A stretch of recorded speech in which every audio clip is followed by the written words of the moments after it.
Chapter 21, Su Clan's sinew transforming, Bull Demon sets out. Li Chei's eyes suddenly narrowed as he heard the words, a chill swept through his entire body, starting from his scalp and spreading down his spine to his limbs and bones. This arrest officer from the government office, Zhao Chuanxiang, has issues. Li Chei took a deep breath. Old Chen, holding XIXI with a grave expression, shook his head.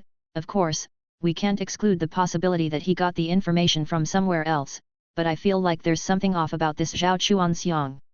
With his status as an arrest officer, such an obvious flaw isn't likely to be shown so openly, it's more like. Old Chen said, squinting involuntarily. Just like those members of the Spirit Infant sect who placed the Spirit Infant statue at your doorstep, it's part of a ritual. Old Chen's words weighed heavily on Li Chei's heart, and a surge of intense killing intent bubbled forth in an instant. According to what Old Chen said, does that mean Zhao Chuanxiang might be involved with the Spirit Infant sect? An arrest officer from the government office could also be involved with the Spirit Infant sect. Li Chei asked in a grave voice. Upon hearing this, Old Chen burst into laughter. What you're saying? There are rumors that the Prime Minister of Great Vista now worships the Divine Buddha. Why couldn't an ordinary arrest officer be involved with the Spirit Infant sect? After speaking, Old Chen's expression became solemn. The Spirit Infant sect originates from the mysterious temple. They possess the divine method, which is a major temptation for many martial artists and cultivators. The waters of the Spirit Infant sect are much deeper than you can imagine. Divine method? Li Chei shuddered upon hearing this. However, you'll be safer staying at Su's wood carving shop. These people wouldn't dare to mess around. I'm living next door, too, and I'll keep an eye out for you at all times. Spirit baby, ah. Old Chen shook his head, looking at XIXI cradled in his arms with a pitying gaze. Having too much spirit is not a good thing, it's the source of sins and disasters. The wind howled furiously, swirling between heaven and earth. Li Chei stood erect, looking towards Zhao Chuanxiang who had disappeared into the blizzard. The Dao fruit dragon elephant Vajra within his chest was throbbing vigorously, as if there were dragons chanting and elephants trumpeting. Old Chen, this Zhao Chuanxiang, what is his cultivation? Li Chei narrowed his eyes and asked. Old Chen, holding XIXI, was momentarily stunned. This scene seemed familiar. In the past, Li Chei seemed to have asked about Sun Changbiao's cultivation. However, he didn't question further, for he had witnessed Li Chei's cultivation with his own eyes. Zhao Chuanxiang, as an arrest officer of the outskirts government office, is not weak in cultivation. He should be in the bone-tempering realm, and as for inner strength, during the brief encounter earlier, it was roughly at the level of the three heavens. In the outer city, he is absolutely considered a top fighter. As for whether he has cultivated the divinity, that I do not know, Old Chen said with a serious and grave complexion. Zhao Chuanxiang's cultivation was indeed not weak. If he were to be enhanced by divinity, even Old Chen himself feared he would not be able to defeat him. Li Chei nodded slightly and let out a small breath. It seemed that killing Zhao Chuanxiang immediately was going to be a bit difficult. Of course, what Old Chen had said before was merely conjecture. So, next, the first thing to do was to find out whether Zhao Chuanxiang was indeed related to the Spirit Infant sect. If related, then he must be killed. Having such a strong figure always coveting his precious daughter XIXI was like sitting on pins and needles. Old Chen, didn't you say you have internal strength techniques for sale? Sell me one. In the wood carving shop, within the workshop. Su Baihu had someone move the timber prepared by the Si family's son into his workshop. It was a piece of high-quality Phoebe Nan Mu, not young in age. Knowing that Li Chei was not highly cultivated and had not developed inner strength, Su Baihu had long arranged for the timber to be dried with inner strength so that Li Chei could immediately start carving. Li Chei sat in the chair and took out the pattern Su Baihu had given him. It was the nine-headed Guanyin frowning and crying ghost suppressing painting. The intricate pattern was even more complex than he had imagined. A month's time seemed rushed for the task at hand. He closely observed the pattern. Guanyin had 9 heads, and each head depicted a state of sorrowful crying. Although each was different, they all revolved around a theme of grief. The longer he looked, the more Li Chei felt his emotions being affected. His nose tingled, and he felt an urge to cry. Astonished, Li Chei's eyes contracted sharply. Divinity! Divinity! It's indeed eerie and terrifying. As Old Chen described it, the most profound and terrifying divine cultivation, Li Che finally got a taste of it. He patted the large piece of Phoebe Nanmu on the table, touching every part, forming a spatial pattern in his mind, planning out proportions, measurements, angles, and so on. Then, he took the ink brush and began to outline the design on the wood. After the shape was set, it was time to take out the carving knife, focus sharply, calm the heart, and start with the first cut. 3 days later. In a courtyard in the outer city. Snowflakes fluttered down from the high sky, but before they could get close to Li Che's body, they were torn into powder by a forceful vigor and blood energy. Li Che maintained a strange posture, his waist twisted nearly 90 degrees, arms crossed, blood chi circulating in a unique pattern. Invisible air currents seemed to roar around his body, rumbling like the tide of a great river. Li Che did not stimulate the dragon elephant Vajra, entering the state of Vajra transformation, he simply didn't suppress his cultivation, venting the blood chi and strength accumulated in the Dao fruit. Su family's 9 tendon technique. The tendon activation technique that Li Che found in the marketplace.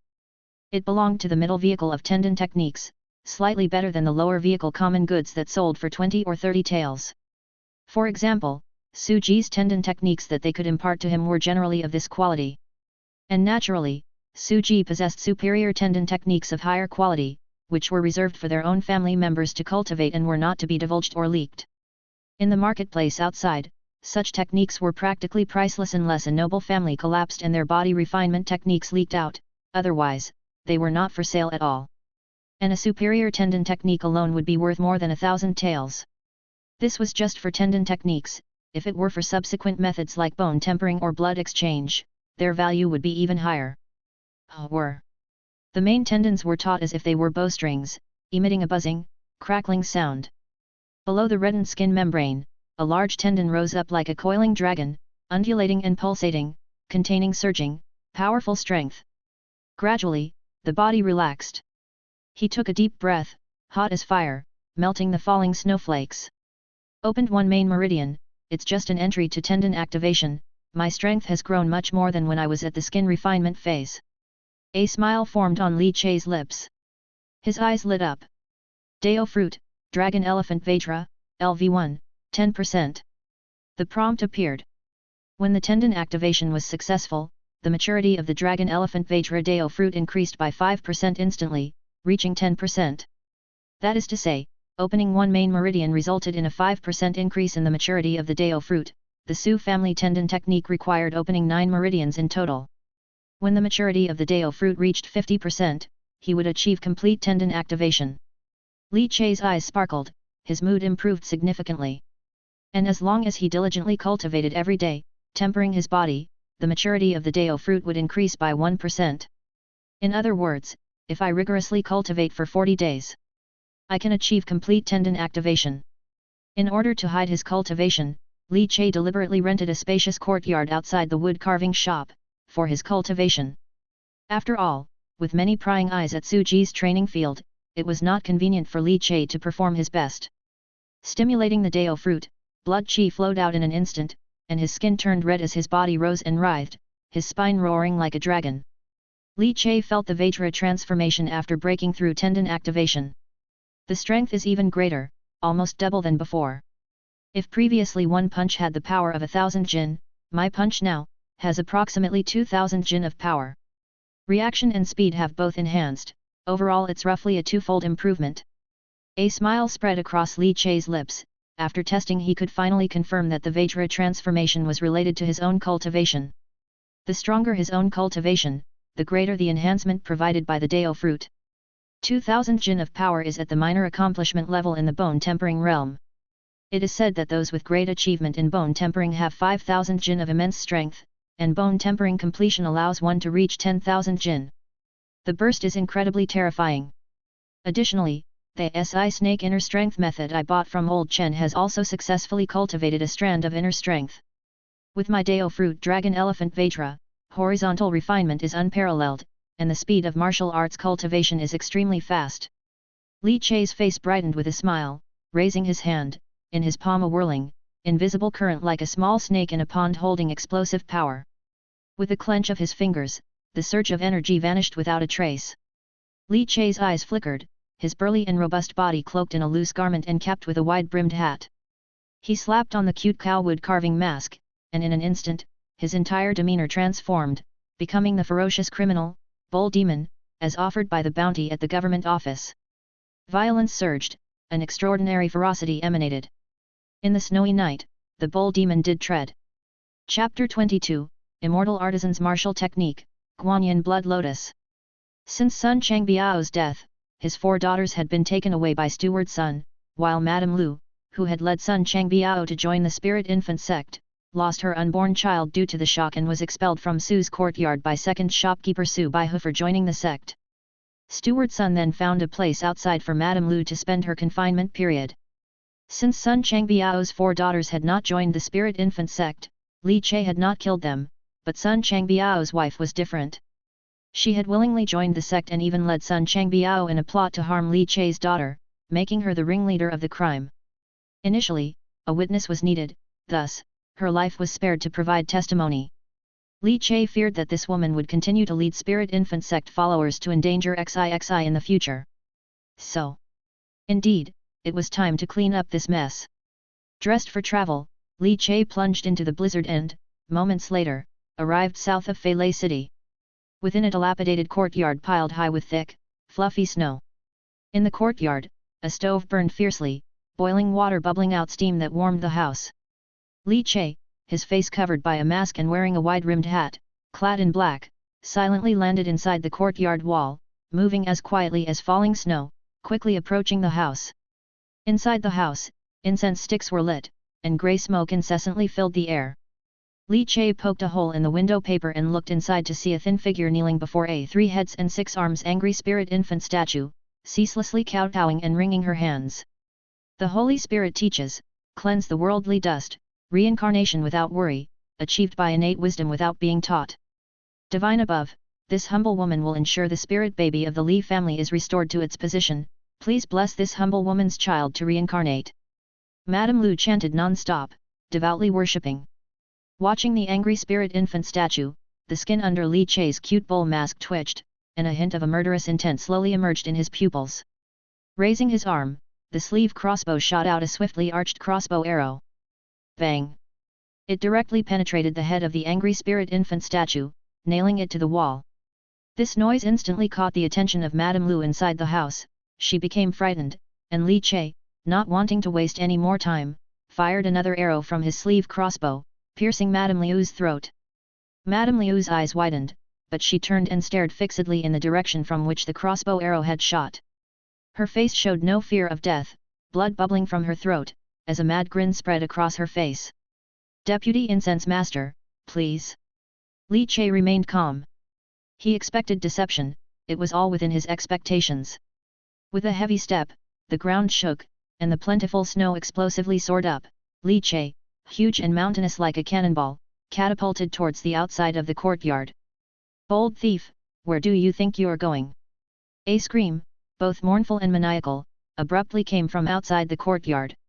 Li Che glanced under his mask in that direction, seeing a figure leaping forward, dressed in a grey robe, carrying a side knife, wearing a mask of a crying boy, his eyes burning intensely. Besides him was another bulky figure, wearing a girl's mask, carrying a bagua staff, crouching on the courtyard wall, his eyes holding a mocking smile. Intense vitality burst forth, melting the snow, intertwining murderous intents, and the howling wind sounded like the wails of ghosts. Indeed, you intentionally attacked my spirit infant sect follower. Who exactly are you? A cold voice came from the person with the side knife. Li Che stared at the knife bearer, feeling a vague sense of familiarity. He lowered his voice, hoarse and probing, echoing in the courtyard, Zhao Chuan Xiang. The courtyard fell silent instantaneously. After a long while, low, deep laughter resounded. Boom! Suddenly, a flash of knife light erupted, and the sharp air swept through the courtyard. Li Che stomped fiercely, like a divine dragon's roar or a giant elephant's bellow. The deep snow underfoot exploded wildly, the flying snow spraying like hidden weapons. The slash of the knife met a thick mound of snow. The knife cut through the snow, its force already halved, and the next moment, he only felt the air emit a low hum, as if something sharp was rapidly slicing through. His eyes under the mask narrowed suddenly. A thread. A silver thread. Extremely thin, extremely sharp. As he held his long knife horizontally, he felt a slight force graze the blade, sparking a flurry of sparks. Then, successive sounds of whooshing accompanied by shoo, shoo, shoo noises, 3 arrows, almost simultaneously, whistled toward him. Damn! So tall and large but employing such treacherous and ruthless methods. The deputy incense master with the boy's mask wielded his long sword, the light of the blade swirling around as he stepped back on the snowy ground. After 3 consecutive collisions, he finally managed to block all 3 crossbow arrows. But he hardly had time to catch his breath. Underneath Li Che's cute cow mask, his pupils seemed to ignite with flames as he raised an arm. His muscles tensed as if a strong bow fully drawn. His body shot out like a military crossbow. His nearly 2-meter-tall frame brought an extremely intense sense of oppression. His fist flew out like a missile head, blasting the snow in the sky into a foggy mist. It wasn't a martial technique, just a simple yet pure punch. Suddenly, in the blink of an opportunity, he had closed in right in front of the deputy incense master. The blade fiercely swept out, skimming past Li Che's punch, blade energy raging, forcefully withstanding Li Che's punch. However, the force of 2,000 kilograms exploded out, the tearing airflow brutally smashing down. With a booming sound, accompanied by the whining of the collapsed airflow, it mercilessly struck the deputy incense master's boy's mask, causing the mask to explode into pieces and hair to become disheveled. A face that Li Che was all too familiar with suddenly came into view. Zhao Chuanxiang. Li Che coldly observed the face, confirming the identity of this deputy incense master. Indeed, it was the Yamen arrest officer. Killing Madame Lu and confirming Zhao Chuanxiang's identity. Today's objectives were all achieved. Act now. Stop watching. Let's kill together this sinister and cunning villain bull demon. Zhao Chuanxiang's face was extremely gloomy, staring fixedly at the cute cow mask, feeling like it was a demon incarnate. Truly a genuine 1,000-kilogram strength bull demon. The figures on the walls of the courtyard also stood up, slowly drawing the bagua staff from behind, with a strong surge of blood and energy intertwining. This bull demon must be a martial artist with bone-tempering minor accomplishment, comparable to our levels, not to be underestimated. Zhao Chuanxiang said in a cold voice. Heh, he doesn't even know martial techniques, what's there to underestimate? The figure on the high wall with a girl's mask sneered and suddenly leaped down, brandishing the staff with one hand and charging towards Li Che. Li Che frowned, feeling some pressure. It seemed, it was time for a big move. His tiptoes tapped the ground, and Li Che's figure propelled back. His clothes under the robe, however, suddenly swelled up. Bull demon, take my bagua staff technique. One staff struck heavenward, countless staff shadows intertwining, blurring the vision. With an overwhelming force, the wind spread out, and the flying snow spiraled to the sides. Martial technique.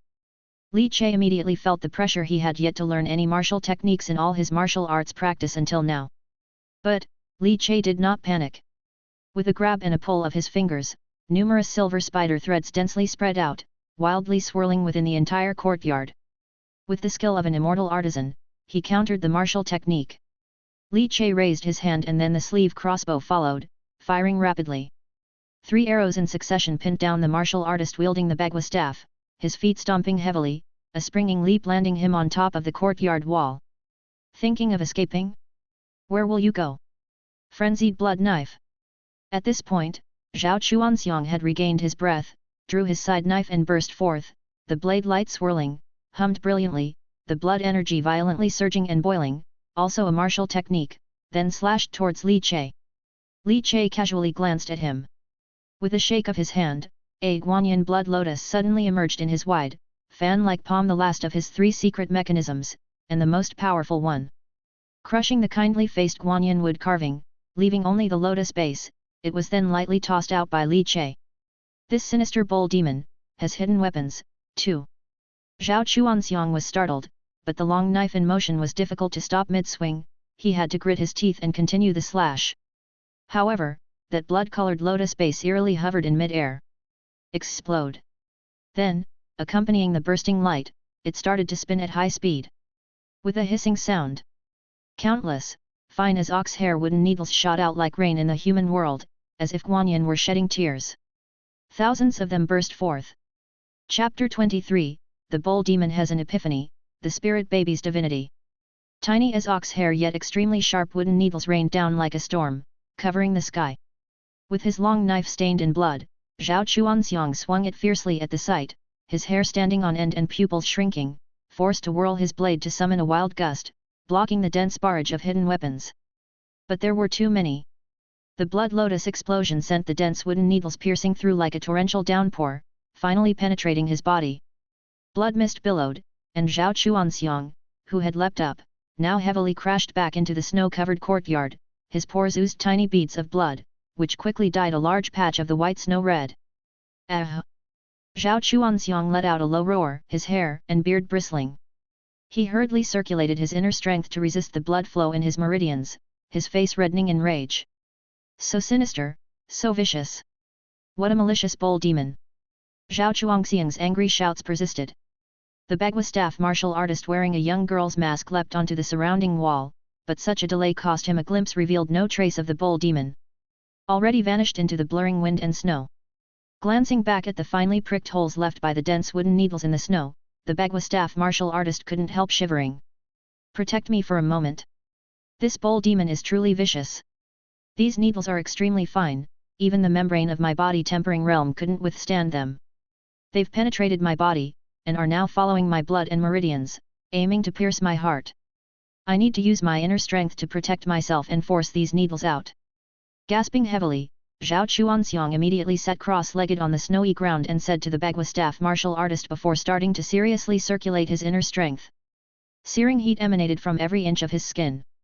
Almost the time it took for a cup of tea to brew, Zhao Chuanxiang's body shook violently, and he opened his mouth wide to spit out a large mouthful of coagulated blood. The clotted blood was filled with the dyed wooden needles. How is it? The martial artist holding the Bagua staff looked at Zhao Chuanxiang and asked in a deep voice. It's nothing serious, just some damage to the meridians. I need to recuperate for a while. This bull demon, truly malicious. Zhao Chuanxiang's face was unpleased, he had set a trap to capture and kill this bull demon. But he had not expected to suffer such a loss. At least he didn't temper those needles with poison. Remarked the martial artist with the Bagua staff, glancing over and smiling. Zhao Chuanxiang's mouth twitched, too lazy to respond, but inwardly he felt somewhat relieved. This bull demon, vicious yet not deadly enough. Wearing a bull demon mask, the body tall and burly, and possessing bone-tempering cultivation, such a conspicuous physique should be impossible to hide in the outer city. Zhao Chuanxiang exhaled, could it be someone from the inner city? Most likely, the noble families and clans from the inner city have superior legacies, the martial arts they practice are extremely profound, and their diet is rich in nutrients, making them robust with vigorous blood and qi. Look at the Yang family, every one of them is as robust as a bull. Nearly every grand noble family and clan has such horizontally refined martial artists. Moreover, the strength of that bull demon is even stronger than a warrior with bone-tempering minor accomplishment. It seems the martial arts he practices are exceedingly noteworthy, definitely originating from a noble family. And those wooden needles, probably have something to do with the woodcarvers under noble families and clans. With such skill, they might well be the work of some woodcarving master. The martial artist holding the Bagua staff nodded and commented. The Dharma master has gone to the inner city to deal with those noble families and clans, taking over quite a bit of their interests.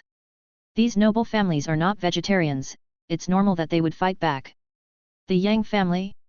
The Su family, the An family, or the Si family? Zhao Chuanxiang slowly stood up, meticulously extracting wooden needles as fine as ox hair from the snow. His rough fingers ground the needles, his eyes brimming with intense killing intent. Regardless, this bull demon must be killed sooner or later. Li Che, wearing a broad hat and a loose overcoat, returned to the small courtyard he rented.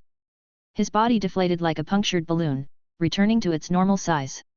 Escaping from the hands of two quenched bone warriors, not bad, but I've used up all my trump cards. The sleeve crossbow, 1,000 spider threads, and Guanyin blood lotus, all three mechanisms were fully deployed.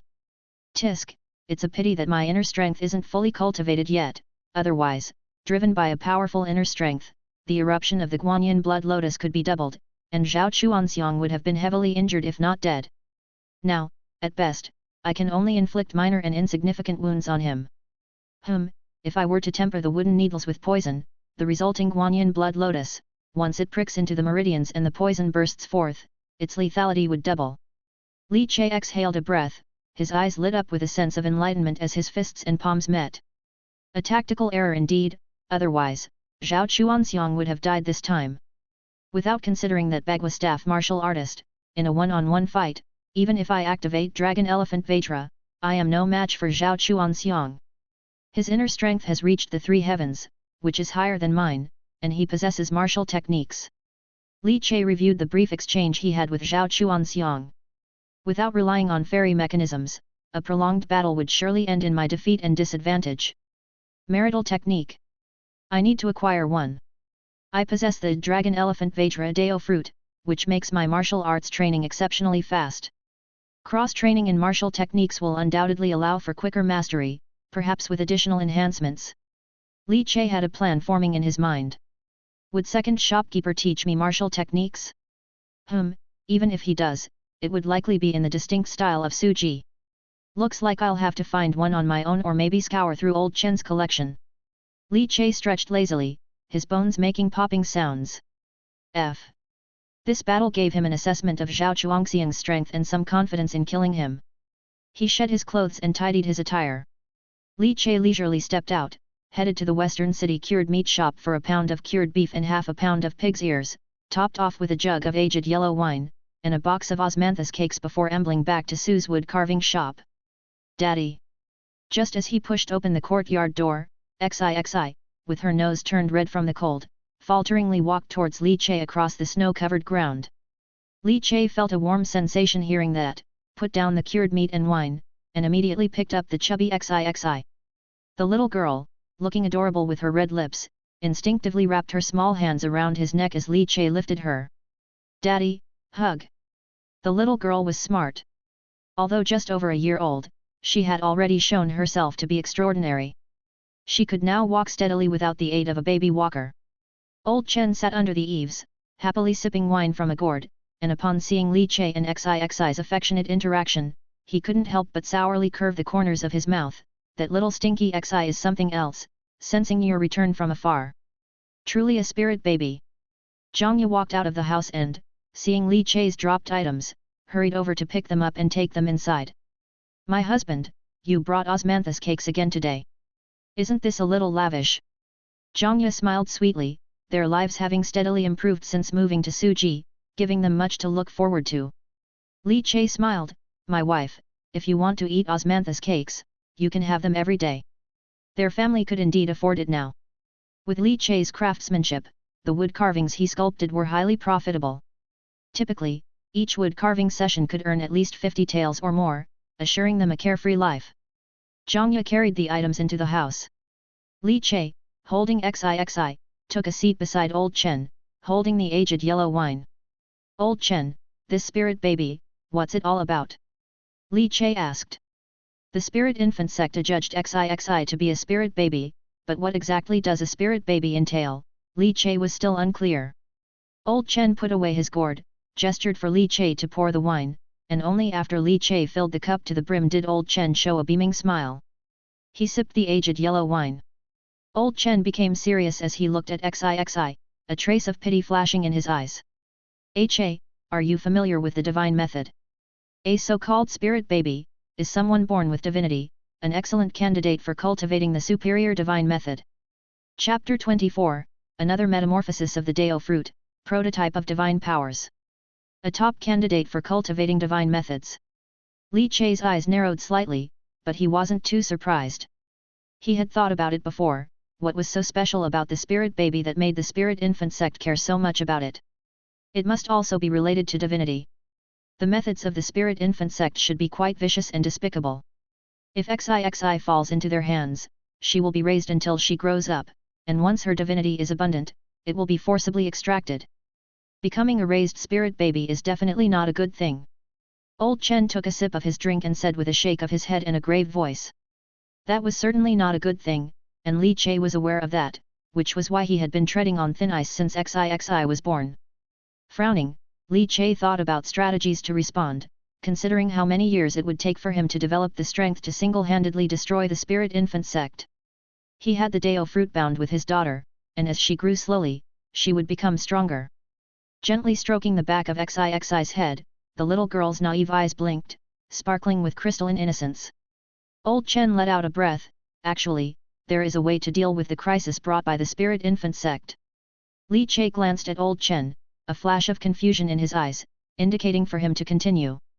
Spirit babies are rare, but not non-existent.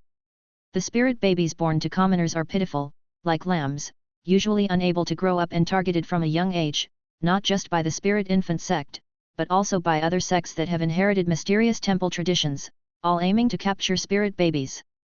Old Chen's expression grew solemn. But if they can make it to 4 years old, then there's a chance they can survive. Li Che was taken aback. 4 years old? Is there a reason for that? Old Chen smiled and said, nothing special, the imperial court steps in. The imperial court? Li Che's face changed slightly, he had almost forgotten about the imperial court. In Feilei City, power was basically divided among the noble families of the inner city, holding the authority. The Yamen, representing the imperial court, was virtually nominal, managing only some civilian disputes. The noble families hardly took it seriously. Old Chen took a sip of his yellow wine, and shook his head. Little Li, don't underestimate the imperial court. A lean camel is still bigger than a horse, and moreover, the Dejing dynasty isn't dead yet. Although the imperial court is declining, it's still one of the most powerful forces in the world, even the great divine sects wouldn't dare to ignore it. The main reason is that Feilei City is remote. Coupled with the isolation caused by the mysterious temple, it's somewhat out of the imperial court's jurisdiction, but that doesn't mean it's lawless. You see the Yamen's imperial hall appearing nominal today, but would the noble families and clans really dare to ignore it blatantly? The imperial court conducts a selection test every 4 years. If it's a spirit baby containing divinity, they will be recruited and trained by the imperial court. Nowadays, the right to conduct this selection test has been delegated by the Yamen to the noble families of Feilei City. Old Chen glanced at Li Che as he said this. Li Che nodded slightly. So you mean to say, as long as Xixi safely reaches 4 years old, is selected for her divine talents, enters the Su clan for cultivation, and practices the divine methods, she will be protected by the Su clan and be safe, right? Exactly. Old Chen smiled. If the imperial court regains control over Feilei City, the noble families and clans will still have to return the divinely talented children they've selected back to the imperial court. Li Che frowned. Would the noble families be willing to return them? Old Chen took a sip of his drink. Would the imperial court not understand? So, what do you think is the purpose behind this order? The Dejing dynasty doesn't ignore things, it's just too lazy to intervene. With mysterious temples sprouting like bamboo after a spring rain, almost every city has one or several. If the imperial court were to manage every mysterious temple, how could they manage? Therefore, power is decentralized to the noble families and clans in the major cities, leaving them to deal with the mysterious temples. These selected divine seedlings naturally supplement the talent for noble families. Upon hearing this, Li Che couldn't help but realize. Old Chen narrowed his eyes. Moreover, every 4 years, the divine sect also comes once to screen if there are divine children to take back to their sect for training, which is kind of competing with the imperial court for people. But the divine sect's requirements are even higher, and generally, those who meet the standards are children carefully cultivated by the noble families and clans. Li Che, naturally very clueless about the cultivation forces of this world, now felt a bit clearer after hearing Old Chen's explanations. If you can enter the divine sect for cultivation, that would be the best, but the divine sect's requirements for selecting disciples are too high. Old Chen sighed and shook his head, his eyes flashing with a complex look. Li Che sensed there might be a story in his words, poured an extra glass of wine, holding Xixi and blinking, his curiosity ablaze. But Old Chen just rolled his eyes and kept on drinking, not saying another word. Feeling slightly disappointed, Li Che then asked, Old Chen, do you have any martial techniques for sale? If yes, could you sell me a few? Old Chen had just taken a sip of his drink and almost choked. Do you think martial techniques are as common as cabbages? Even several. Strictly speaking, martial techniques are much more precious than the skin grinding technique or the meridian opening method. Although I have a collection of them in my study, it's not extensive. Upon hearing this, Li Che's eyes suddenly lit up, becoming increasingly interested in Old Chen's study. Martial techniques are distinctive in style. The techniques of the major noble families and clans naturally cannot be taught openly. If one learns them and uses them, they're in for some serious trouble. Forget it, forget it. What type of martial technique are you looking for? Old Chen thumped his chest, took a breath, and said irritably. Any kind will do, as long as I can practice it. Are you looking to sell? Li Che, holding XIXI, father and daughter both smiled synchronously. Time waits for no one, and seasons flow like a river. 1 month later. Feilei City, Spring Breeze Alley. In the closed courtyard, the snow had completely melted away, torrid air currents intertwined like dragons, causing the loquat tree planted in the yard to shake incessantly. Li Che, with his upper body bare, revealed a bronze skin that seemed to boil with surging blood and qi, thundering like the relentless beating of a drum resembling thunder behind clouds.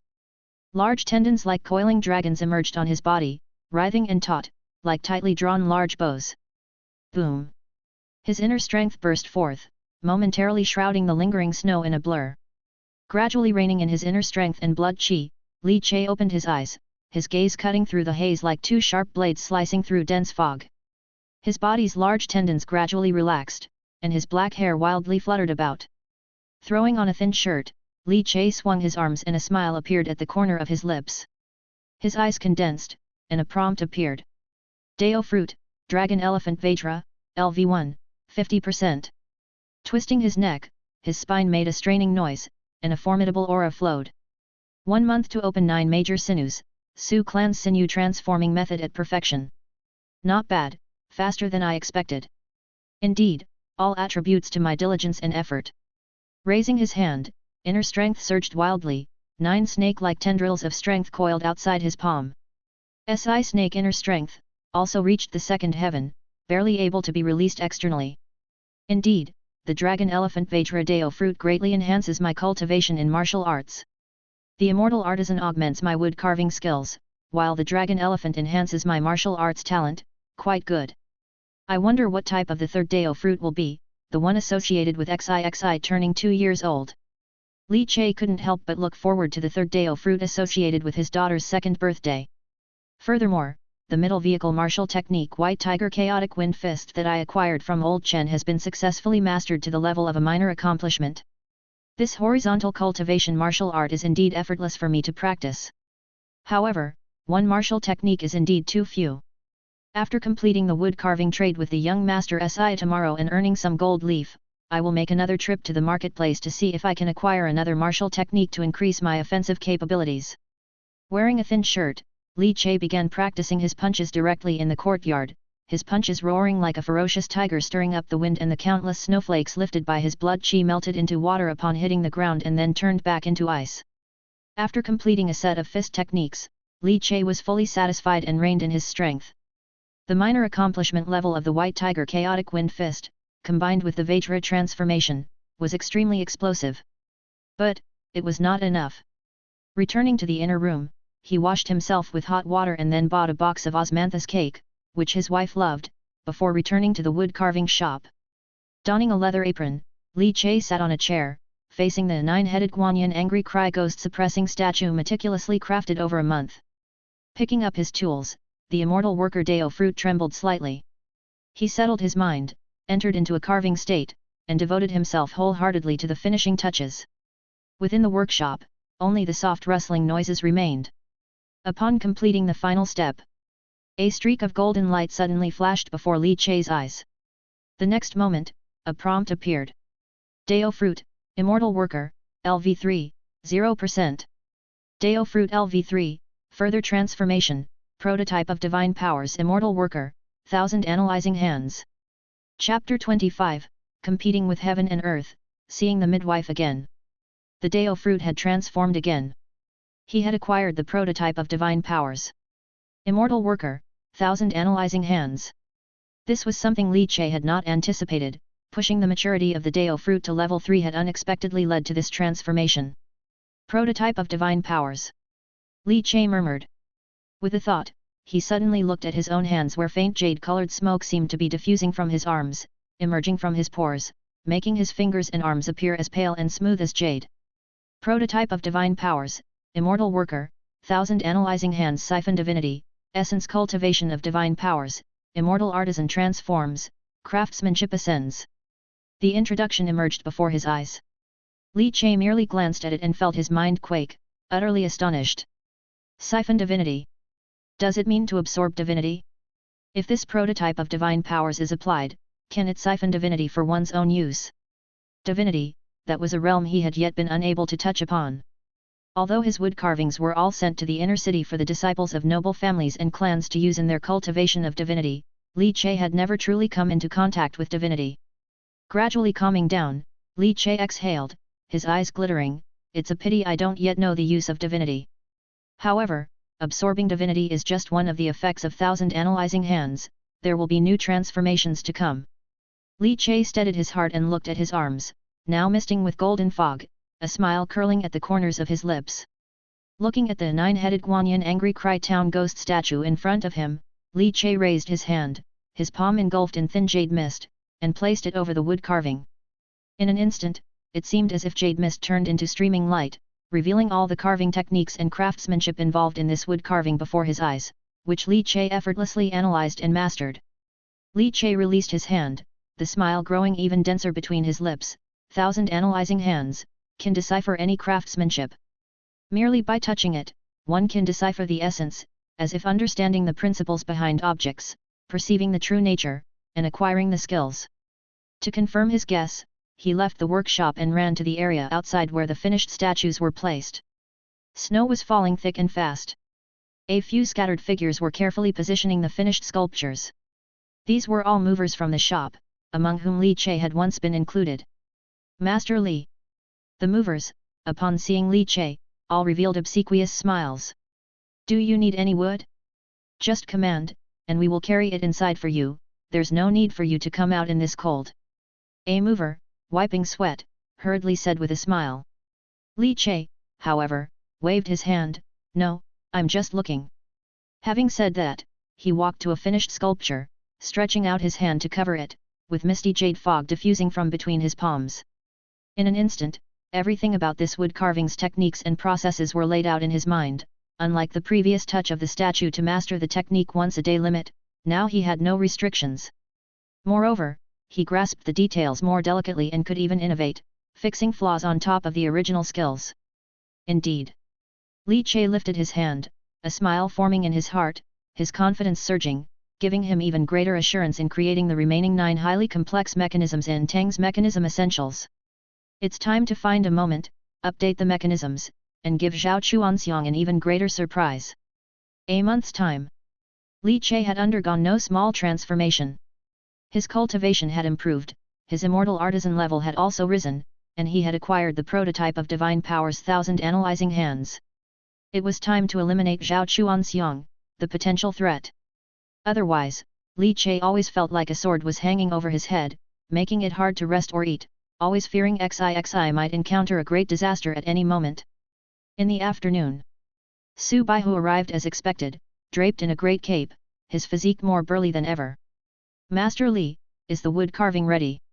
Su Baihu's voice was rough, his eyes bright with vitality. He entered the wood carving shop straight away to find Li Che. Upon entering the workshop, he saw the wood carving statue quietly placed on the workbench, his eyes lighting up. "Good, good, good, excellent, Master Li's craftsmanship has improved again. This Guanyin angry cry town ghost statue, truly is superb, full of deep meaning." Su Baihu stared at the angry cry town ghost statue, unable to take his eyes off it. "It's a pity that my cultivation is not the angry cry town ghost, otherwise I definitely wouldn't sell this wood carving to the SI family.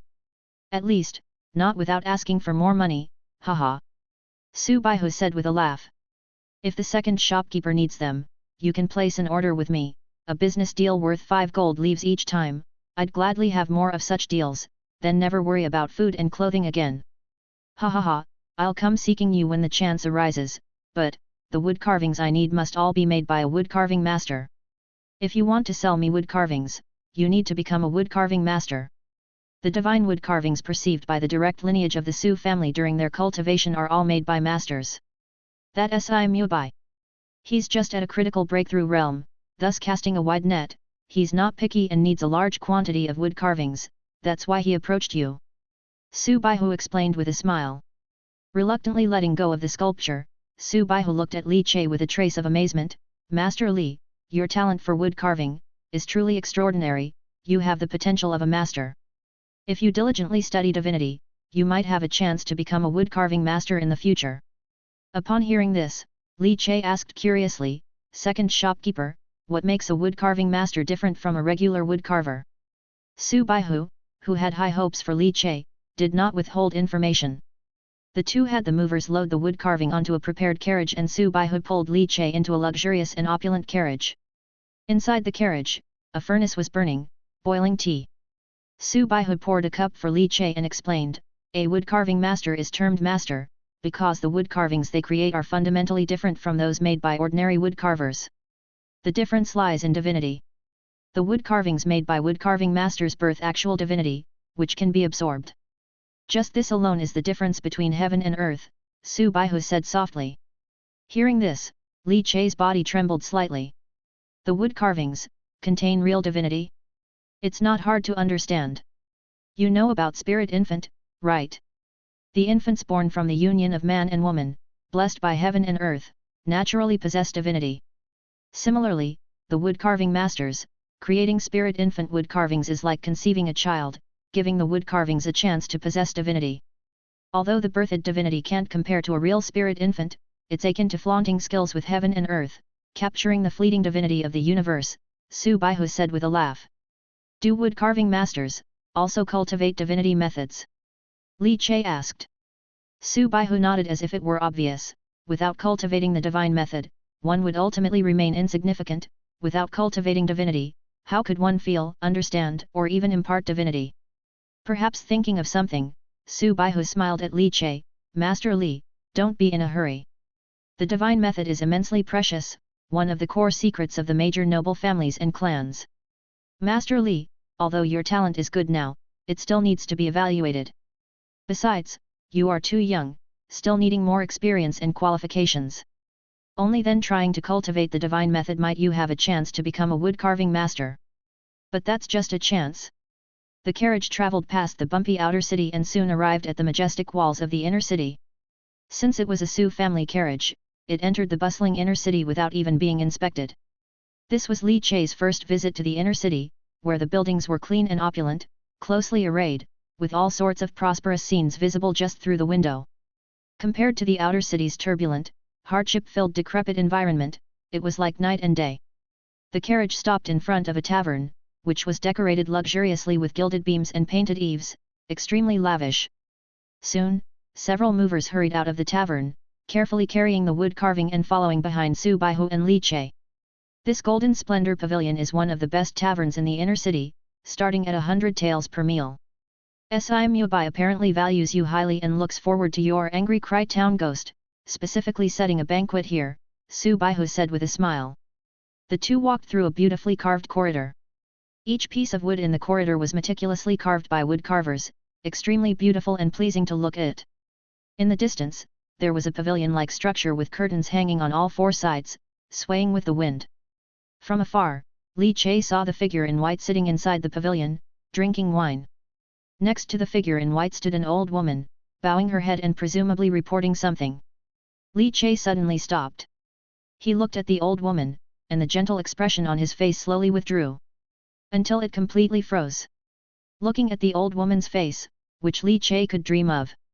A subtle killing intent spread out from the depths of Li Che's eyes. Just because. This old woman was Lei Chunlin, the midwife who had helped deliver XIXI and had killed a dozen children during childbirth. Chapter 26, The Eerie Angry Cry, Here Comes the Bull Demon King. The cold wind rustled fiercely, swirling with the madness of winter as the snow drifted aimlessly. Snowflakes landing on the dark tiles atop the long corridor emitted a gentle scraping noise. The lifted winter breeze ceaselessly fluttered the white curtains that hung as if suspended in mid-air above the pavilions. Li Che stopped in his tracks, his facial expression as if frozen by the bitter winter in a flash, eyes locked straight ahead like two unsheathed swords, piercing through the harsh cold and settling on the old woman who was bowing beside the man in white. Lei Chunlin. A deep voice emanated from Li Che's throat. Su Baihu was clearly aware of Li Che's movements and the shift in his emotions, briefly taken aback. What's wrong? Su Baihu frowned and asked. Li Che's thoughts surged and fluctuated, he would not forget that face. Lei Chunlin, the midwife who had delivered XIXI, was also a wicked woman who had caused the death of many children she had personally helped to birth. Now, she appeared here, a place Li Che had never imagined she would be. In that moment, Li Che's heart turned exceedingly grim. In his mind, a myriad of thoughts circulated. Lei Chunlin. What was her relationship with young Master Si? It was said that Lei Chunlin was entangled with the Spirit Infant sect. Could it be that there was also a connection to the Si family? The background of Lei Chunlin appeared to be stronger than he had imagined, which explained why the outer city's bounty notice for her was taken down after a few days, whereas his Bull Demon warrant was still prominently displayed on the notice board. Encountered an acquaintance, Li Che suppressed his emotions, speaking calmly. Though Su Baihu was burly, his sensitivity to emotions was sharp, and he noticed that Li Che's gaze toward the old woman was unusual. Understand the grudges first and then make plans, Su Baihu said. Li Che nodded, and the two of them stepped into the pavilion box. The servant of the Golden Splendor Pavilion delicately placed the wood carving, covered with black cloth, onto the table that had been prepared in advance within the pavilion. Brother Mubai, the genius wood carving master from my Su family has arrived. Let's see his craftsmanship, Su Baihu declared with a hearty laugh as he stepped into the pavilion. The man in white clothes, sitting on a rosewood taishi chair, suddenly cast his gaze over, and Li Che got a clear view of the man's face. There was a sort of eerie beauty to the handsome features, his eyes carried a melancholic hue, and a tear mole at the corner of an eye. His charm held an immensely infectious sorrow, teetering on the edge of breaking into tears, with a single strand of hair falling across his cheek, gently swaying in the breeze. North Tiger, you've truly done me a great favor. Si Mubai rose to his feet, his voice almost sounding tearful.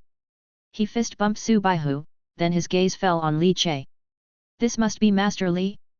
Though you have not entered the inner city, your wood carvings have indeed caused a sensation there, such profound meaning in your works, it's precious to find below a wood carving master. Si Mubai smiled, but his attempt at smiling was more pain than crying. Li Che nodded slightly, however, his eyes still lingered on Lei Chunlin. At this moment, Lei Chunlin recognized Li Che as well, and her wrinkled, ravine-deep face blossomed into a kind smile, gently looking at Li Che, neither hiding nor evading. Si Mubai noticed Li Che's gaze and continued with his unsightly smile, she's just a servant in the mansion helping with some chores. If she has offended Master Li in any way, please be forgiving. Su Baihu narrowed his eyes, and Li Che understood the subtext in Si Mubai's words. Lei Chunlin was his person, if there was any conflict, bear with it. The implication between the lines suggested that Si Mubai clearly knew what Lei Chunlin was involved in, but his attitude was very insistent on protecting her. Or perhaps, it was that Li Che's status was simply not significant enough for Si Mubai to take seriously. Lei Chunlin's smile became increasingly radiant, as if a withered old chrysanthemum was forcefully blooming. The atmosphere in the pavilion seemed to grow a few degrees colder in an instant, as the howling wind swept in. After a short pause, a smirk surfaced on Li Che's chilly face. Perhaps I mistook her for someone else. I thought she was the midwife who delivered my beloved daughter, involved with the Spirit Infant sect. That midwife has harmed the lives of many newborns, a truly malevolent person, wanted by the government office. How could she possibly appear in young Master C's mansion? It seems I was mistaken, Li Che said. Li Che's words, despite their sarcastic undertone, were taken by Si Mubai as a sign of Li Che's softening stance. Si Mubai's lips curled into an even more unpleasant smile, and with a wave of his hand, Lei Chunlin bowed her head and left. Master Li has given me face, which is truly wonderful. Now let's take a look at Master Li's skill. Si Mubai spoke lightly, effortlessly moving past the topic. Su Baihu remained silent, his expression slightly gloomy, but he felt somewhat disappointed with Li Che. Even though Li Che, despite taking action, would not have been able to touch Lei Chunlin, with him there, he could still have supported Li Che to regain some face. But Li Che opted for a more submissive approach. Although prudent, lacking a bit of reckless abandon, Su Baihu wasn't entirely pleased. But he could understand, after all, he was dealing with the Si family. However, Li Che's personality was similar to that of his younger brother Su Yu, too gloomy, too capable of enduring in silence, which made him uneasy. Since Li Che had taken the initiative to yield, Su Baihu couldn't be bothered to say more. Si Mubai, on the other hand, walked up to the wood carving, pulled away the black veil, and suddenly the nine-headed Guanyin angry cry town ghost statue came into Si Mubai's view. Si Mubai's breathing suddenly stalled. A look of joy appeared in his eyes as he stared in a daze, and gradually, 2 lines of tears slid down his cheeks. Woo woo woo, so good, though lacking divinity, the meaning is profound. The 9 heads of Guanyin, each with a different expression, all embody compassion for the suffering. A single furrowing of the brow is a gesture of pity for all beings, rich in meaning amidst the angry cry. Good, really good. Si Mubai was crying and laughing at the same time, clapping his hands in approval. The next moment, Si Mubai's palms forcefully pressed against the wood carving, he opened his mouth and began to sob uncontrollably. Vague streams of white vapor began to rise from atop the wood carving. Li Chai's eyes narrowed, such eerie circumstances tensed up his mind fiercely. The whole pavilion was enveloped in a unique and strange atmosphere in an instant, as if ghosts were crying, as if women were wailing, as if old men were crying their hearts out. Li Chai even felt a lump in his throat and could not help but feel like crying.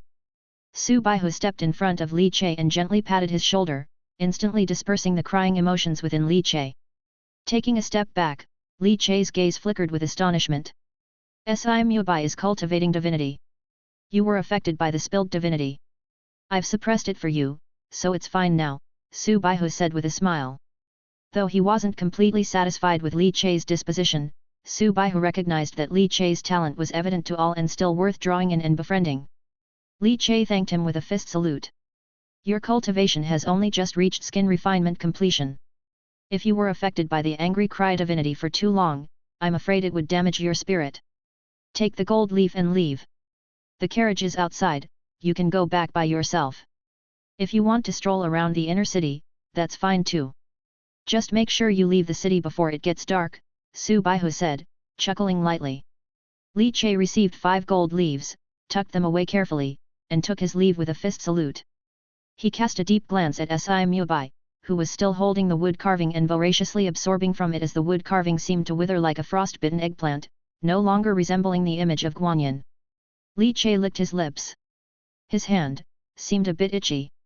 He resisted the urge to use his prototypical divine power, 1,000 analyzing hands, to siphon the divinity from Si Mubai. Li Chai exited the golden splendor pavilion. Back on the carriage, Li Chai sat upright in the luxurious carriage, his fingers gently, rhythmically tapping on the tea table inside, his gaze slightly focused. Old man, stop the carriage for a moment. It's rare for me to come to the inner city, and I plan to buy some osmanthus cakes for my wife. I'll bring back some good food too, just wait for me, Li Chai said with a smile. Although the charioteer was from the Su family in the inner city, he was quite courteous to Li Chai, responding with a smile. Master Li, go ahead, and I'll wait for you here. As long as you leave the inner city before dark, there will be no issue, the charioteer said. Li Chai thanked him warmly with a fist salute. The inner city was bustling, with no fewer people or less activity than the outer city. Once he was out of the charioteer's line of sight, Li Chai's face instantly turned ice cold. He first went to a silk shop and bought some black cloth, turned it into a loose black robe, bought a bamboo hat, then took out a carving knife and thin wood from his bosom, and with his current skills, he made a cute bull mask in just a few breaths' time. He found an empty alley. Putting on the bamboo hat, he first hid his clothing, then donned the black robe, the bamboo hat, and covered his face with the cute bull mask. In an instant, the shadows cast on the alley walls by the light began to twist violently, wriggle, and elongate. It was as if divine dragons were murmuring and demonic elephants were bellowing. Endurance? Stability? Yielding? I'm just going to switch posture, to kill you. Lei Chunlin. Your bull demon master has arrived. Chapter 27, Cautious and Timid, Hell's Minotaur. Li Chai had never intended to spare Lei Chunlin. It was a rare encounter, and not killing her would leave him restless. He twisted his neck, his back muscles tensing and creaking. With the Su clan's 9 sinews, Li Chai had opened all 9 major sinews, and now his single cultivation had already reached complete meridian opening, just one step away from bone tempering. In 1 month, Li Chai had transformed significantly. Now, having activated the Dragon Elephant Dao Fruit Vajra transformation, he was absolutely confident he could kill Zhao Chuanxiang and his Bagua staff-wielding accomplice. He had planned, after this matter concluded, to go after Zhao Chuanxiang and eliminate this threat. However, he had not expected, during his trip to the inner city, he would encounter Lei Chunlin. Hiding within the inner city, no wonder Li Chai, while masquerading and searching for Lei Chunlin during this period, had been fruitless. He flicked his sleeve, the hidden sleeve crossbow and 1,000 spider threads were already prepared, his eyes under the mask flashing with a cold murderous intent. With a stamp of his foot, his body suddenly shot out of the alley. The curtains lightly fluttered, rising and falling as if moving with a person's every breath. Su Baihu sat on the chair, the water in the kettle boiling vigorously, gurgling incessantly, as he busied himself making tea, the rich fragrance unrestrained. Si Mubai stood in front of the 9-headed Guanyin angry cry town ghost statue carved by Li Che. At this moment, this wood carving had long lost its original appearance, looking as if it had suffered the erosion of time and wind, completely altered. If you looked carefully, you could see countless tiny holes underneath the statue, as if corroded and devoured by wood-eating insects, leaving behind remains. After a while, Si Mubai shuddered slightly, stepped back, shed 2 lines of hot tears, seeming to both cry and laugh, and slapped the rotten wood statue. In a flash, the entire statue crashed into debris. Not bad, the taste is really good. Si Mubai extended his tongue and licked his lips. Although it doesn't contain divinity like a master woodcarver, or capture the free-floating divinity between heaven and earth, it's already very good. This meaning, if accumulated 3 or 4 more times, could even amount to a strand of divinity, greatly aiding my angry cry town ghost. Si Mubai sat back in the yellow rosewood Grand Master chair, taking the well-brewed premium Puert Su Baihu passed to him. Your Suji has found a treasure, truly a potential master, Si Mubai said somewhat enviously. The rugged face of Su Baihu broke into a smile. It's still early days yet, becoming a wood-carving master isn't that easy, and one must also be loyal. Over the past 200 years, Suji has trained so many woodcarvers, and only a few have possibly become wood-carving masters. If you don't want him, let him come to the Si family, Si Mubai suggested with a teasing smile. Was that old crone your Si family's doing? Seems like she's from Spirit Infant Sect, no? You involve yourself with Spirit Infant Sect and your Si family doesn't care. Su Baihu's face tautened as he spoke coolly. Si Mubai put down his teacup, don't be so resistant to Spirit Infant Sect. Not everything from the mysterious temple is evil. The imperial court subdues temples with force, divine sect destroys mountains and temples, aren't they all because there are treasures in the mysterious temples? Divinity, divine methods, martial techniques, martial arts, various legacies, all come from the mysterious temples, so why resist? Si Mubai chuckled while sipping his tea. The imperial court wants us to recruit divine spirit children, nurture them, so that we can explore those mysterious temples they can't spare hands to explore. I've heard from a friend in the capital that those great deity court officials of the court are all focusing on exploring the newly emerged 3 Pure Ones mysterious temple outside the capital.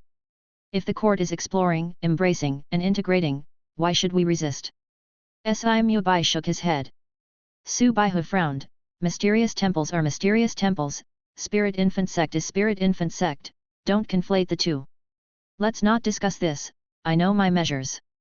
Feilei City is governed by us noble families and clans, how can I not take it seriously? Si Mubai waved his hand nonchalantly. Speaking of Li Che, he's quite aware of the times, very stable. Hearing that Lei Chunlin was targeting his daughter, he could still restrain himself from acting, truly a small-minded man, Si Mubai remarked. That's being stable. Although he is backed by our Su family, he can't be sure that Su family would definitely support him. He surely hates Lei Chunlin, but he is rational, knowing that your Si family covers Lei Chunlin, his own strength isn't strong enough, if a conflict breaks out and can't be resolved, it would look bad for both families, so he can only step back and seek peace, Su Baihu stated calmly. To sum up, this person is, stable, cautious, nothing to fear. Golden Splendor Pavilion. Li Che transformed into a shadow and quietly approached. Now that he had activated the Dragon Elephant Vajra, his strength was likely enough to exhibit the full extent of bone tempering completion, unlocking 9 major sinews, and the explosive power he could generate was enough to amount to 10,000 catties. In fact, his power was only at the completion of sinew transforming. The Dragon Elephant Vajra allowed him to burst forth with the power that spanned a whole major realm. The major sinews on his back tensed, the kinetic energy dispelling silently onto the ground and lifting the snow without a sound, as Li Che's body glided swiftly. Sticking to the walls, he entered the Golden Splendor Pavilion. Having been here once before made him familiar with the place. The interior of the Golden Splendor Pavilion was vast and broad, resembling the courtyard of a noble family, with intricate alleyways and paths crisscrossing in all directions. There were also guards on patrol, all of whom possessed considerable strength with sinew-transforming cultivation. Li Che concealed himself in the darkness, watching indifferently. Few dared to cause trouble in the Golden Splendor Pavilion due to it being backed by several noble families and clans, and a jointly owned enterprise, so although there was a presence of guards, they seemed somewhat lax. Li Che easily bypassed the defense force, recalling the route that Lei Chunlin had taken after descending the previous time. His body rose and fell, the power exhibited by the complete bone tempering making his speed reach its zenith, so fast that ordinary people couldn't even see his traces. Li Che did not know the relationship between Si Mubai and Lei Chunlin, nor was he aware of any dealings between the Si family and the Spirit Infant sect. What did he care about that? If Lei Chunlin wanted to harm his daughter XIXI, Li Che had only one goal in mind. Kill her. Within a luxurious courtyard, with rock gardens standing tall and tree shadows blurry, Lei Chunlin had changed into a clean brocade dress, leaning on the railing, looking at one of the Si family's guards stationed in her courtyard, then glanced around the courtyard, her wrinkled old face revealing a trace of a smile. It's truly a pleasure to be in the Golden Splendor Pavilion, the most luxurious and extravagant place in the inner city. I, an old woman, have suffered all my life, but now I can finally live such a life. This is indeed how a life should be lived. Lei Chunlin's smile was as resplendent as blooming old chrysanthemums. The Spirit Infant sect had given her pleasures she had never enjoyed. As long as the Si family agrees to the trade with the Dharma Master, I could become a distinguished guest of the Si family, basking in endless glory and riches.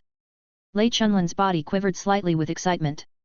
She led those infants into this world, letting these babies exchange for her wealth and status. That seems fair, right? What a pity, Li Che really is steady, knowing my connection with the Spirit Infant sect, and moved into Su's wood carving shop. Such luck he had, this mere mover actually becoming a wood carver at Suji. Such a pity for that spirit baby, full of divinity. If I could have offered it to the Dharma Master, I might even have received the divine method inheritance from him. Becoming a superior being over others. Lei Chunlin clenched her fists, her old eyes bulging round, somewhat reluctant. It doesn't matter, now that I'm connected with the Si family, I'll get my hands on that spirit baby sooner or later.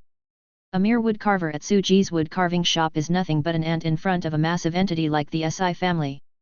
Whoosh! The previously calm sky, as if sensing the coldness of the world, dropped a heavy snowfall.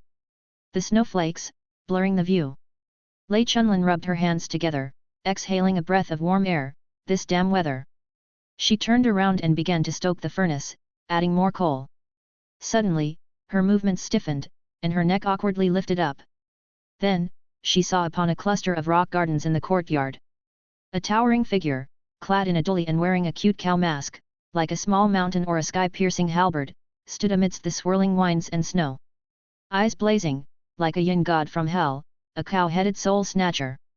Exuding a cold and overwhelmingly murderous aura, he stared at her. Chapter 28, Dharma Master Spirit Baby, Siphon Divinity. A strong intent to kill, almost tangible, wrapped in the wind and snow, whooshed toward him. Who is this? Lei Chunlin's face suddenly changed, and she had just prepared to add some charcoal when her movements abruptly stopped. The entire courtyard was instantly enveloped in a murderous aura, and countless snowflakes exploded in mid-air. Li Che stood atop an artificial hill, his eyes indifferent and ruthless beneath his mask. Who? In the courtyard. The guard sent by the Si family to protect Lei Chunlin was originally sitting in the pavilion in the snow, dozing with his eyes closed. The moment he sensed the killing intent released by Li Che, he immediately opened his eyes, shocked, as it seemed unthinkable that someone would dare to commit a murder inside the Golden Splendor Pavilion. With a clench of his fist, he violently drew the long sword from his waist, his body shot forward, facing the wind and snow, and he saw the tall, bear-like figure standing on the artificial hill. That cute bull mask, coupled with overwhelming killing intent, appeared completely eerie. Audacious thief!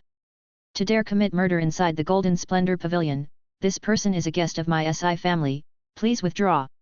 Our family will not pursue this matter further. The guard's body was straight, holding the long sword, his blood and energy intertwined, his large tendons quivering and roaring with a booming sound. He was a guard at the peak of the complete meridian opening. Li Che casually glanced at the guard. Complete meridian opening? With a light tap of his toe, he floated down, landing on the snow in the courtyard, and with every step, his heavy figure left no footprints in the snow. Li Che took a heavy step, his face beneath his hat suddenly raised, his cold eyes fixed on the sword-drawing guard. The guard was startled, his mouth opened to say something, but the fierce gust of air had already fiercely slapped his face. Not half a word could escape, and a tremendous pressure came crashing down. Li Che was too fast. The moment his feet touched the ground, the force erupted, causing the snow around him to bounce up. The pressure from his blood and energy, like a fierce dragon, pressed down fiercely. The guard had just swung out his drawn sword when he saw a fist, like lightning, shooting straight at him. The shoulders wide, the figure gigantic like a mountain, that bull demon, in one punch, the inner strength burst forth, like a snow-white tiger, yet also like a hissing venomous snake. Ding! A crisp sound, the long sword was instantly knocked away. The fierce force, like a whip, lashed and rebounded on the guard's chest, and the guard felt his chest collapse in an instant, his organs ruptured, and he spat out a mouthful of fresh blood. Quenched? Bone tempering. The guard's eyes widened, his face suddenly changing. As a guard of the SI family, his skills were not weak, and even facing a true bone tempering, he could hold on for a moment. But, he was instantly killed by the bull demon in front of him. Bone tempering completion. With a burst of force, his arm vibrated, and the terrified force instantly caused the guard's tendons and bones to explode, his body flying back. However, Li Che took a step forward, his speed even faster, catching up to the guard, his fingers hooked and tugged. The guard's eyes just tightened, then he saw the many hazy mists of snow in front of him instantly split in two by a sharp aura. A silent tear, the air was ripped apart. Blood sprayed onto the snow, and the guard found his body cut open, lying on the ground, dumbly watching his severed half. His eyes gradually dimmed, losing their luster. Maybe you were just fulfilling your duty to guard, but since you obstructed him, protected her, then you die. Li Che's figure instantly traced a blur, stepping on the snow silently, leaping under the eaves. Everything happened too quickly, from Li Che making his move to the guard being crushed, being cut in two. It was just a matter of a few breaths. Li Che walked as if strolling leisurely, moving from a distance to beneath the eaves. Lei Chunlin had just turned around, intending to flee into the house. Thud thud thud.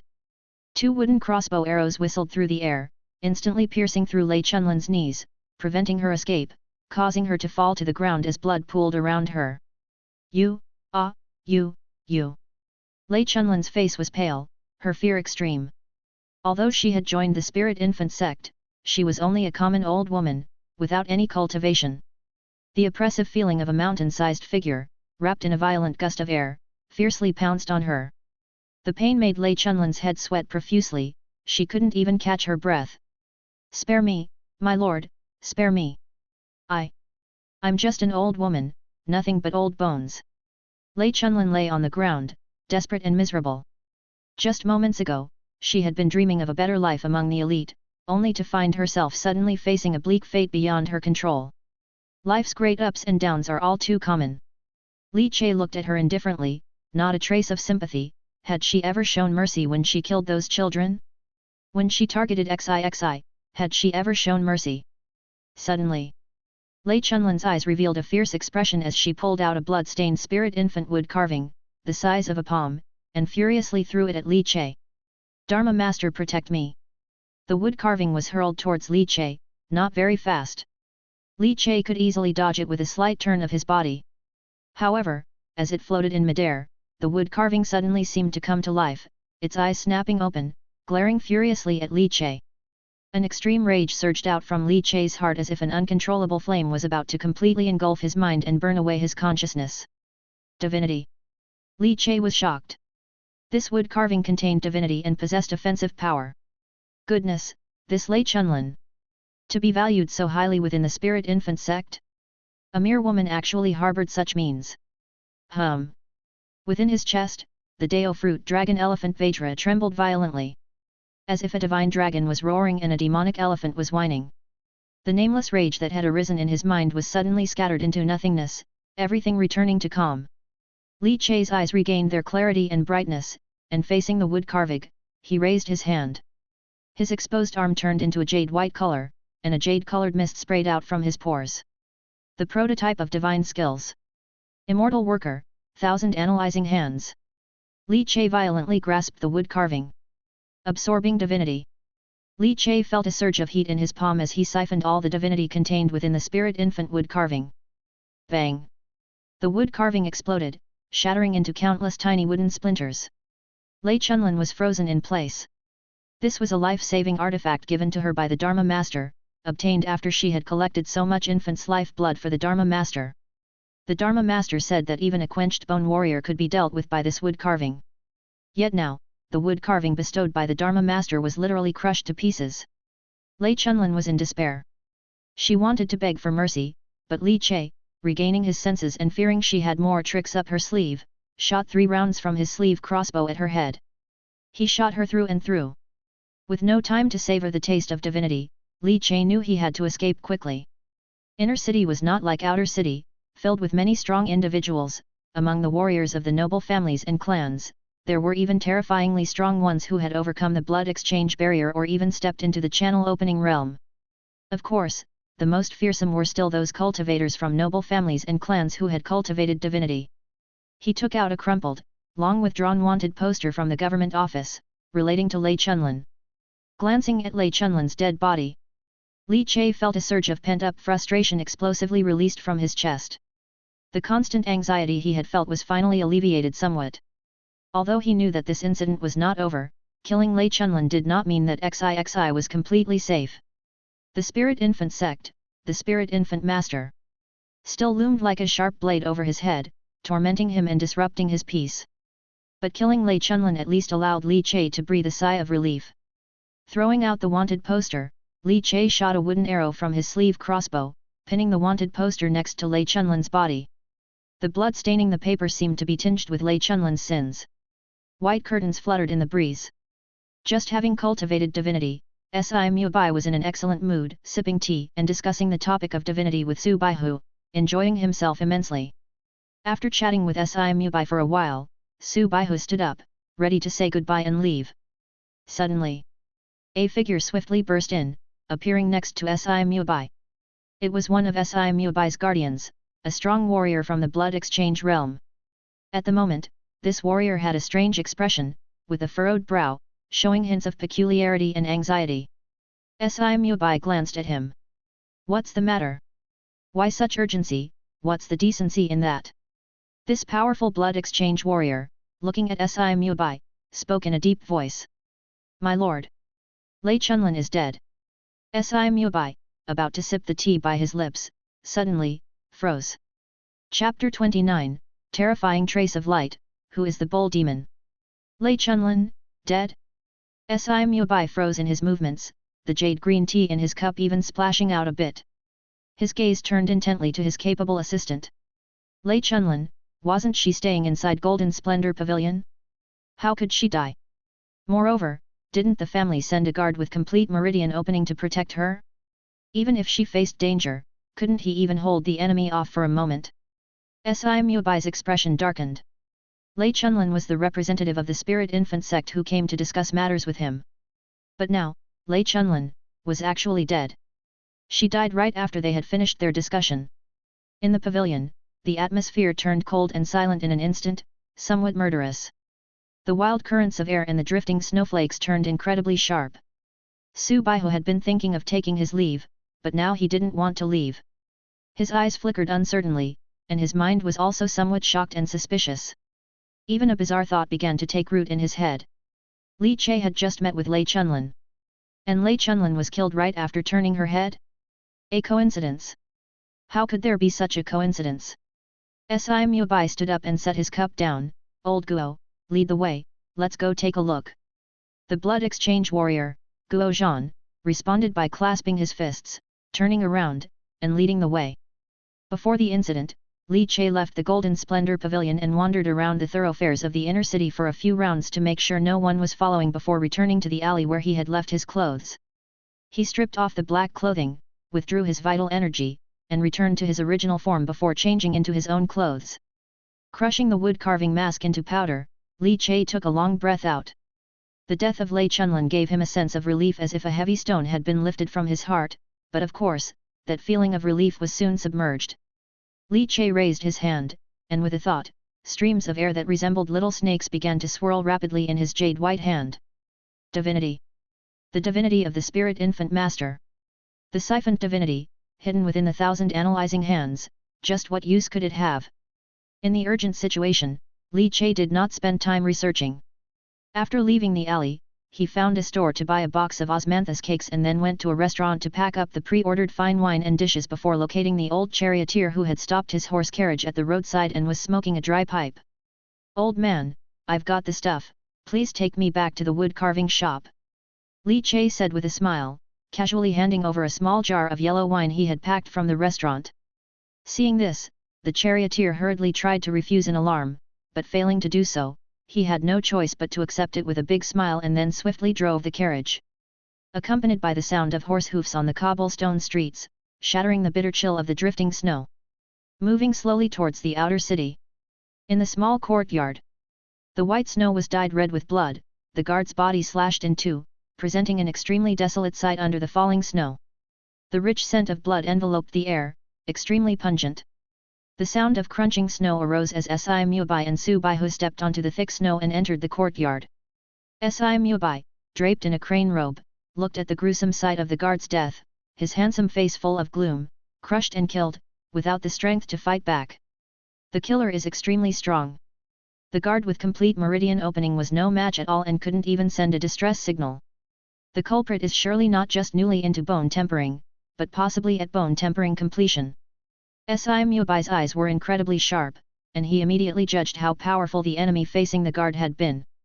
The wound looks like it was caused by a sharp instrument, but it doesn't seem like it was cut by a sword or any such weapon. The blood exchange warrior, Guo Zhan, who had extensive experience, knelt down to examine the corpse and said in a deep voice. Su Baihu, wrapped in a fox fur cloak, looked at the guard's body and how incredibly smooth and clean the wounds were, his mind stirring slightly. These wounds seemed somewhat familiar. He couldn't help thinking of the way the wood carver, Sun Changbiao, in his family's outer city's wood carving shop had died. Could it be that the murderer was the same person? Si Mubai stepped past the guard's body and entered the house, where the heat from the burning coal mingled in the room, making the bloody smell even more intense and nauseating. And Lei Chunlin's body, nailed to the wooden floor, was in an exceedingly tragic state. A wanted notice, a tragically disfigured corpse. Like a yin god from hell, walking the human world, detaining and judging souls. Su Baihu squinted his eyes, but a subtle look of realization flashed across his rough face, affirming. The murderer who killed Lei Chunlin was also the culprit who killed Sun Changbiao. The method of killing was the same, the means of execution equally identical, the signature wooden arrow, along with wounds as if cut by fine silk threads, basically confirmed the identity of the killer. The criminal, Bull Demon. Su Baihu exhaled. Just who was it? In the outer city, he could commit a crime inside the heavily guarded wood carving shop.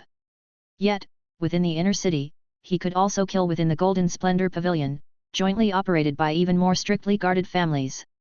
Outrageous, yet mysterious. Who indeed was it? Someone from which family? Who is the Bull Demon? It seemed as though Si Mubai heard Su Baihu's murmurs and looked over with cold eyes. Su Baihu then recounted the situation briefly. Quite the Bull Demon, daring to commit a crime within the Golden Splendor Pavilion, truly reckless, not putting any of us from flying thunder in his eyes. Si Mubai's fists clenched tightly within his sleeves, coldly and with a full intent to kill, he uttered a sentence. The divine fluctuations in his eyes seemed to ripple outward, moans of ghostly wails lingered endlessly, stirring without cease.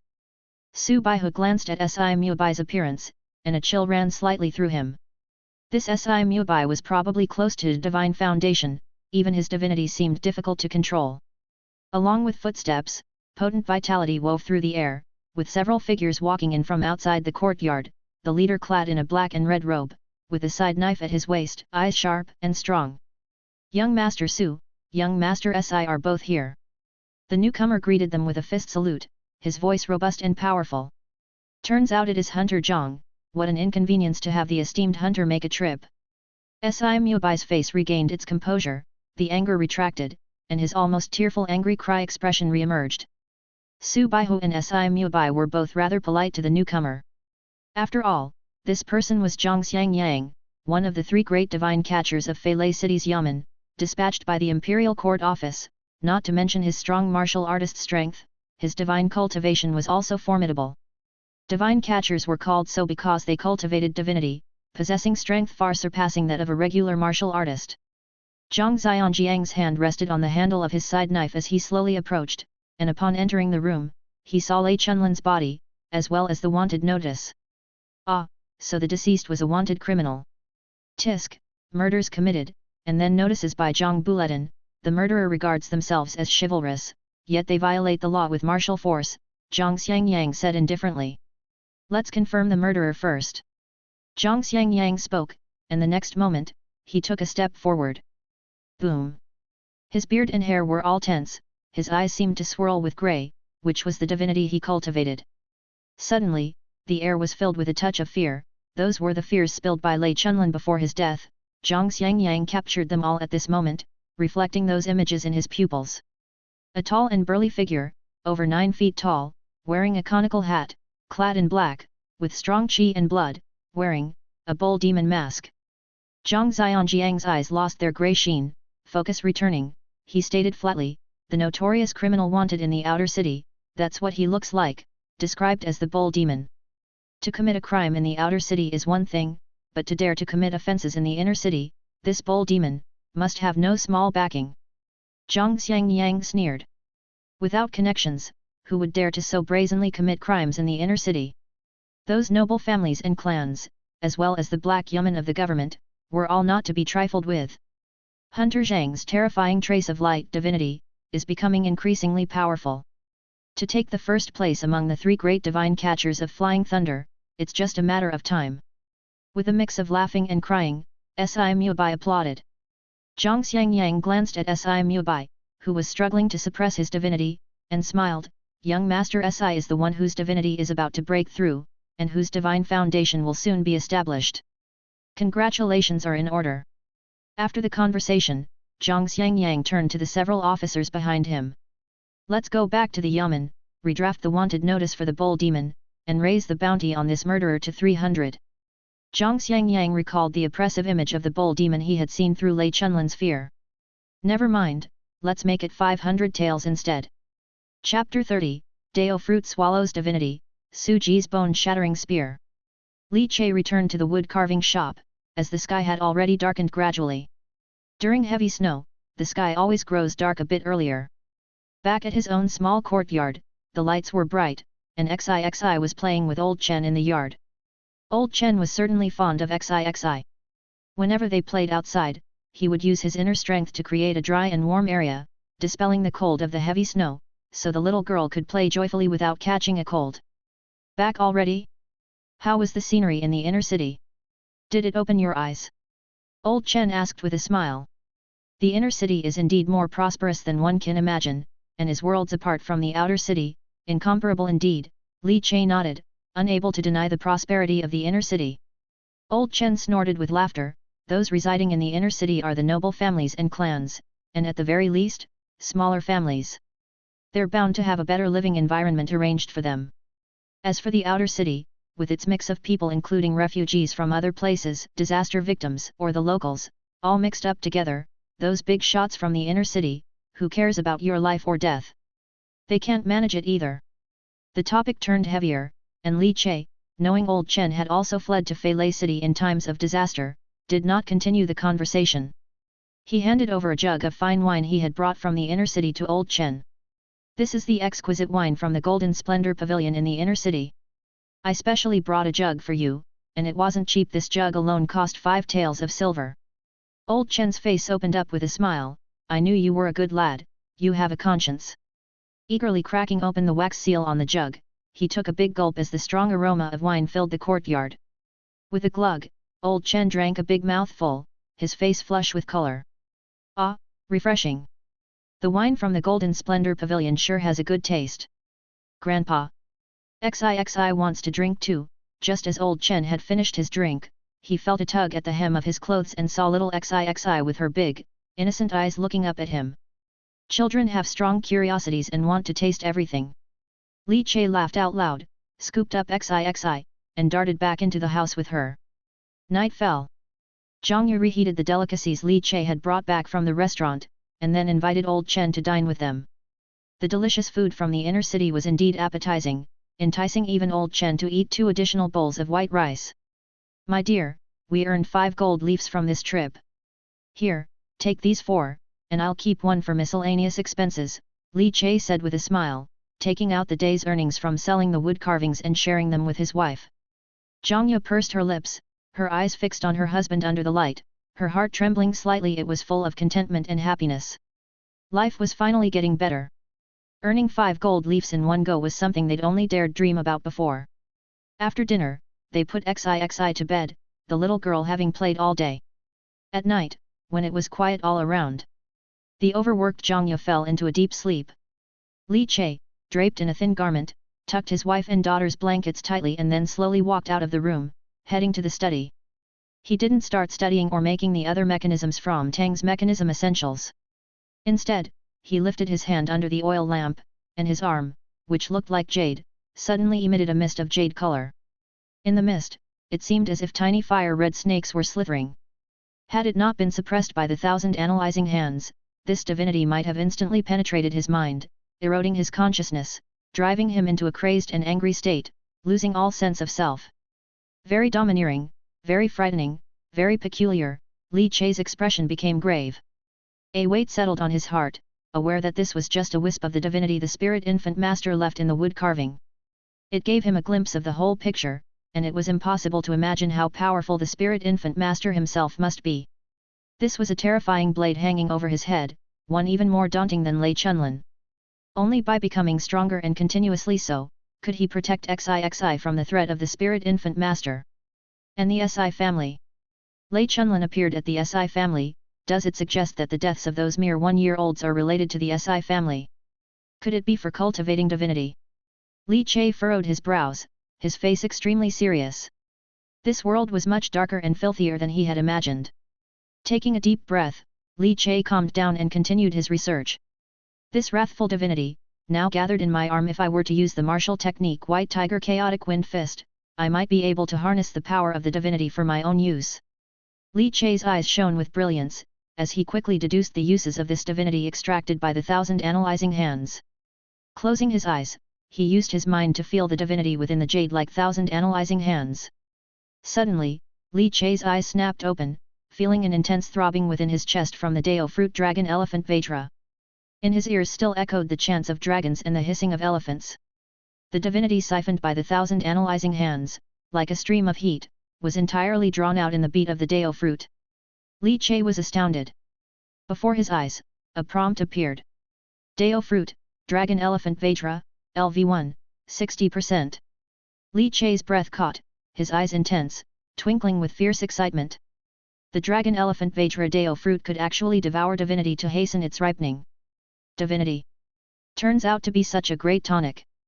The next day, Li Che went to the Su's courtyard training ground early in the morning. He was currently displaying a level of cultivation that had officially entered the completion stage of skin refinement and was working hard towards sinew transforming. The training ground was as bustling as ever. After practicing for a while, Su Baihu arrived, stepping through the snow and wind. Master Li, come with me. Su Baihu's gaze landed on Li Che, he said in a heavy tone, then entered the back room. Li Che understood what Su Baihu was there for, but his expression remained calm. Inside the back room, a charcoal stove burned, boiling water whistled longingly, and tea leaves tumbled in the water. Once the water was ready, the tea was rinsed 3 times, bringing out a strong fragrance. Su Baihu brought his 2 fingers together and pushed a teacup in front of Li Che. Master Li. Lei Chunlin is dead. Su Baihu sipped his tea while saying this in a low voice. Li Che had just taken a sip of tea when he suddenly looked as if he'd burnt his mouth, getting into a small flurry before his eyes showed a hint of elation. What? Lei Chunlin is dead. She was still fine yesterday. How did she die? Su Baihu kept an eye on Li Che and seeing his sincere reaction, furrowed his eyebrows. The death of Sun Changbiao was related to Li Che, and it was said that it was because of his targeting of Sun's daughter. Lei Chunlin, in fact, died in a manner related to Li Che as well. However, the murderer who killed them both was the mountainous and fierce bull demon. That bull demon could easily kill guards with complete meridian opening, indicating strength at the bone-tempering level, clearly not the simple, steady, and honest Li Che in front of him. Li Che lowered his voice, glanced around, and whispered, "Second shopkeeper. Could it be young Master Si who killed Lei Chunlin? I heard Lei Chunlin committed many evil deeds, killing numerous children just over a year old. This young Master Si cultivates angry cry divinity. Su Baihu. Don't talk nonsense. Don't ever talk about this outside. Si Mubai has no reason to kill Lei Chunlin." Su Baihu was truly at a loss for words. He had intended to probe Li Che, but he did not expect Li Che to directly guess that the Si family was involved. The Si family definitely wouldn't do such things, but... Su Baihu fell silent, being diverted by this line of conversation. He felt a chill run down his spine. The Si family wouldn't. The Su family wouldn't. But it couldn't be guaranteed that other noble families and clans wouldn't take action. Su Baihu shook his head, his expression becoming more serious. This matter would have to be discussed with the elders back in the inner city. The main reason Su Baihu had come today was to pass on the sinew transforming technique to Li Che, as his cultivation had broken through to the completion of skin refinement. "Thank you, second shopkeeper." Li Che's face showed excitement as he accepted the tendon activation technique and internal strength technique from Su Baihu. Both were of medium-grade rank, not much different from what Li Che had purchased in the marketplace. Old Chen had said that unless one was willing to join the Sus in the inner city, it would be difficult to obtain higher quality martial arts. The unexpected joy came from the fact that, in addition to the sinew transforming technique and internal strength technique, Su Baihu also passed on a martial technique. Su family's 8 consecutive bone-shattering spears. It was a spear technique that required the use of a weapon. Of course, if the body was trained to be tough enough, it could also be used with the arms. Li Che cherished it and read it over and over again. Seeing Li Che's happy expression, Su Baihu's face broke into a smile. He patted Li Che on the shoulder, encouraging him to work hard on improving his wood carving skills in preparation for becoming a wood carving master. After the second shopkeeper Su Baihu left, Li Che practiced the Su family's 8 consecutive bone-shattering spears at the training ground. Owing to the advancement from Dragon Elephant Vajra, his martial understanding had increased somewhat. With just a morning of hard practice, he managed to learn the basics of this medium-grade spear technique. Returning to his workshop, he first took on a wood carving job and then went to the yard to select the timber. Li Che was accustomed to choosing himself the wood that was suitable for his carvings, leaving the actual carrying to the porters. It was how they earned their living, and there was no need for him to take that away from them. The snow fell gently from the sky, fluttering down. As Li Che directed the porters to carry the timber, preparing to return to the workshop, he saw his uncle Li Liang, dressed in a scholar's robe with a padded jacket over it, hastily coming in under the guidance of a doorkeeper, bowing and scurrying along. "Uncle!" When Li Che saw who it was, he couldn't help but call out. The old scholar looked up sharply, with dark circles under his eyes and bloodshot eyes, looking as though he hovered on the brink of a breakdown. The moment he saw Li Che, the old man's tears fell uncontrollably. "Che, help your uncle, please." Chapter 31, Low-Key and Sudden Kill. The whining wind swirled wildly amid the blizzard. Li Che's heart softened as he saw the old man in front of him, mentally exhausted, with red eyes brimming with tears, and quickly led the great-uncle into the warm workshop. He poured a cup of hot tea for great-uncle Li Liang, and Li Che's expression turned serious. "What happened, great-uncle? Take your time and tell me," he said. Li Che asked in a deep voice. The great-uncle's family had raised him and never deceived him. This kindness alone was not something that could be easily repaid.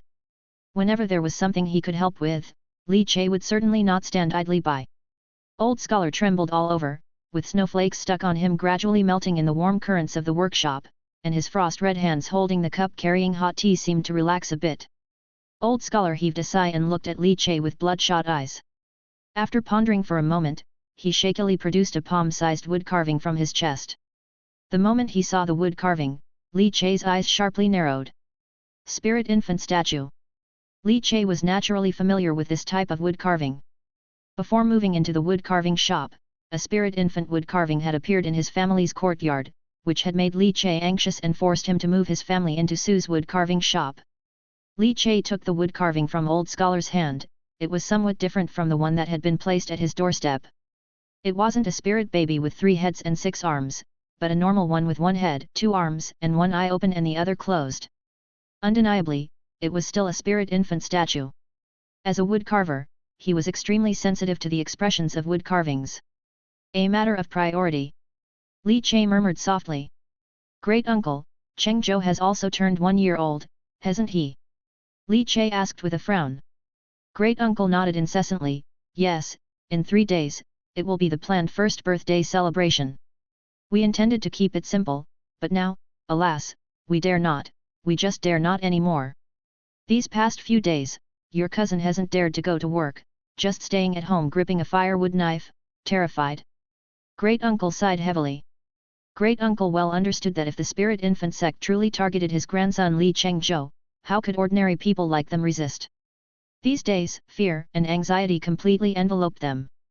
Thinking of those children who had died tragically, old scholar had been having nightmares night after night. Your cousin and his wife have been too afraid to sleep for 3 straight days, fearful that the disciples of the spirit infant sect might attack Chengzhou while they slept. Li Che gripped the spirit infant wood carving, his eyes slightly hardening. So, great uncle, you thought maybe your daughter-in-law could bring Chengzhou here to take refuge. Su Ji still has some deterrent power. Old scholar looked at Li Che as if clinging to his last straw of hope. Don't worry, great uncle, letting Chengzhou stay at my house won't be a problem, my place will be much safer. Li Che naturally had no reason to refuse. The presence of the spirit infant wood carving brought such intense pressure and anxiety that Li Che, having experienced it himself, could understand the fear and despair in great uncle's heart at this moment. It was a feeling of helplessness, as death drew closer and closer to his grandson. Ordinary people facing the spirit infant sect indeed felt powerless, just like lambs waiting for the slaughter. Very well, Che, thank you so much, I am grateful. Old scholar was overwhelmingly excited, his expression much relieved. I'll go back and make arrangements now, letting Zhen Gran and Chun Ming take Chengzhou to your house. Holding the teacup, old scholar was about to walk out of the shop. Li Che quickly called out to him, Great uncle, please don't, just have your cousin and his wife stay at home and guard him, don't go out to avoid any accidents on the road. I'll personally go get them, I've been practicing martial arts recently, it'll be safer. Very well, very well.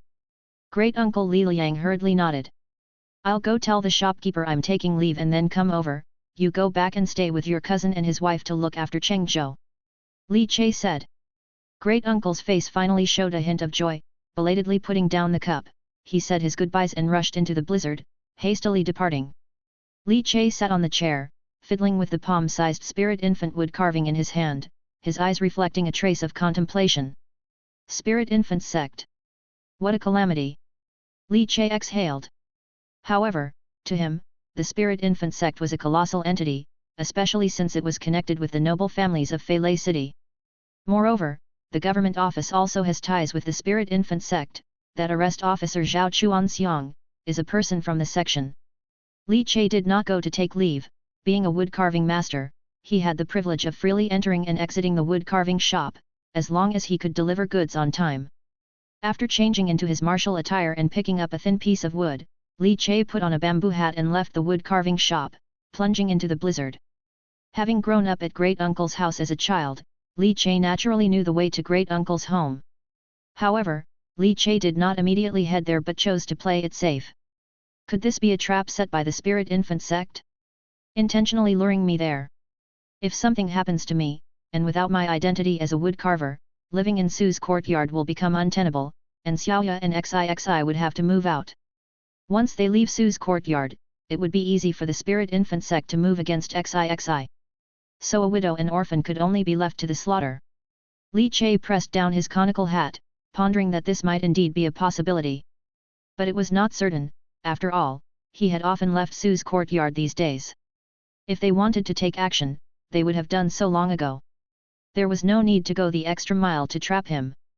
However, I must stay on guard. As Li Che thought, he passed through the long street. When he paused at the notice board where new wanted posters were hung, he saw his identity as the bull demon prominently displayed with a bounty of 500 taels. 500 taels, that's 5 gold leaves. The same price as carving a 9-headed Guanyin statue. Li Che muttered to himself. However, these 500 taels, were enough to make many people take risks. It seems I need to keep a lower profile for a while. Li Che smiled, pressed his conical hat down, and headed to the yard he had rented outside, bracing against the howling wind and snow. He took out a black garment that had been soaked in a vat in the courtyard. With his inner strength surging, he shook it vigorously, and the heat steamed up, drying the clothes. This was a highly elastic garment, specially made by him using his skills. The elevation brought by the immortal artisan Dao fruit was not limited to wood carving alone, he mastered any craft. With this garment, there was no need to worry about bursting his clothes when he activated the Vajra transformation. Familiar with the routine, Li Che put on the cute bull mask, donned his conical hat, and darted out of the courtyard. Feilei City, Enping Alley. A courtyard enclosed by earthen walls, the door tightly shut. Inside the house, the old scholar Li Liang was puffing away on his dry tobacco pipe. Li Zhengran gripped a firewood knife, his eyes bloodshot, pacing back and forth cautiously, listening to the sounds outside the house. Lu Chunming was holding her son Li Chengzhou, her hair somewhat disheveled and unkempt, clearly also neglecting her own appearance. "Dad, hasn't Ha come yet? Could he be just fooling you to come back first?" Lu Chunming held the child, with the great aunt leaning in close to her, both of their eyes red, her voice somewhat hoarse. She said. A woman of the household, already on the verge of collapse under the constant possibility of losing her son. "No, Ha wouldn't purposely fool me. If he said it's possible, then it must be. Now he is a wood-carving master, with a prestigious identity. Just helping us hide out in his yard during this disaster, he wouldn't deceive us." The old scholar puffed on his tobacco pipe, shaking his head. He believed in Li Che and could clearly see his grandnephew's true nature. "Do not talk nonsense, Ha will come." Li Zhengran also spoke in a deep voice. The room then fell into a deathly silence, only the heavy breathing could be heard. Suddenly, a rustling sound came from outside the house. The three people inside instantly tensed up. Li Zhengran, gripping the firewood knife with sweat on his forehead, walked to the door and peered through the crack, only to see the figure outside. Outside the house, the wind and snow were furious, and the sky was dark. A slender figure, carrying a bagua staff, wearing a child's mask, squatting on the ground with a spirit infant wood carving, pressing it down on the ground, swaying it left and right, positioning it directly in front of the tightly closed door. The wailing wind blew, sounding like the cries of ghosts. Seemingly aware that Li Zhengran was watching through the crack, the figure abruptly raised its face, the child's mask appeared to cry and laugh, its eyes full of mockery. Again, that face like a nightmare. Li Zhengran's entire body could not help but shake, his hand gripping the knife trembled uncontrollably. Suddenly, Li Zhengran, who was looking through the crack, suddenly had his pupils constrict, and he froze on the spot. Because behind the figure wearing the child's mask, squatting in the snow, there was a figure tall and sturdy like a mountain that appeared almost instantly like a ghost in the wind and snow, dressed in black that clung to the body, perfectly outlining the muscle lines as if carved by a knife. Wearing a conical hat, covered by a cute bull mask, his eyes sparkling sharply. He raised a palm. With a bang, the figure carrying the bagua staff, wearing the child's mask, just reacting, leapt up, only to be smashed sideways by a strike like a giant fan, creating a spray of blood mist. Chapter 32, Slumbering Dragon Elephant, Bull Demon Kills the 8 Trigrams. As a father, Li Che understood that his own safety was linked to the future of his wife and daughter. Therefore, to play it safe, he disguised himself as the bull demon for the journey. Because of the homemade elastic shirt, he did not initiate the Vajra transformation immediately. His height of 1.90 m was not too conspicuous. When he followed his memory along the familiar road to his uncle's house, from a distance, he saw a familiar bagua staff. The figure squatting on the ground, carrying the bagua staff on his back, was the quenched bone warrior who had attacked him alongside Zhao Chuanxiang when Li Che had killed Madame Lu. Quenched bone warrioring to do such a thing. Indeed, he came for me. Uncle's family had no one who practiced martial arts, cousin Li Zhengran was just a scholar and powerless as a chicken, let alone deploying a quenched bone warrior. Even mobilizing a muscle and tendon warrior would be an overkill for such a task. Thus, the adversary's intentions were not simple. Plus, with uncle coming over to inform him about the wish to seek refuge in Su's courtyard, Li Che was 70% sure that the adversary was targeting him. A 70% likelihood, that's already too high. From the beginning to the end, the Spirit Infant sect has never given up on XIXI, their methods have become more extreme. They want to force my wife and daughter to leave Sue's courtyard by orchestrating my death. How ruthless! Li Che closed his eyes and then opened them again. Beneath the cute bull mask was nothing but a vast murderous intent. However, the more his killing intent revealed itself, the calmer he became instead. In his chest, the dragon elephant Vajradeo fruit throbbed violently, seeming to condense and swallow all his auras. This was a minor metamorphosis of the dragon elephant Vajradeo fruit after it had devoured 60% of the divinity. Besides releasing the stimulating Vajra transformation, it also completely devoured his blood and breath, hiding his cultivation and aura. Li Che called this slumbering dragon elephant, as if the dragon elephant was in a deep slumber, creating no ripples with its movements. With slumbering dragon elephant concealing his aura, Li Che walked as though blending into the wind and snow, moving silently toward the figure wearing the girl's mask in the courtyard. The wind and snow howled mournfully. The figure squatting on the ground was staring at the door gap with a smile that was not quite a smile, utterly unaware of Li Che's silent approach. By the time he realized something was amiss, Li Che had already appeared behind him, suddenly initiating the Vajra transformation. His body instantly swelled like an inflated balloon, bones clashing with a thunderous roar, and tendons twisting with a twang. Amongst the resounding crashes, he had transformed into a giant cast from fine iron.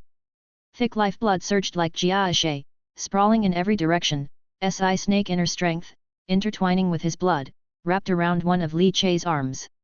Without uttering a single word of nonsense, Li Che's clenched fist mercilessly smashed down. The terrifying force exploded upon contact with the body of the warrior wearing the girl's mask, ripping flesh asunder, splashing blood everywhere. The bones seemed to cry out under the unbearable load, nearly shattering.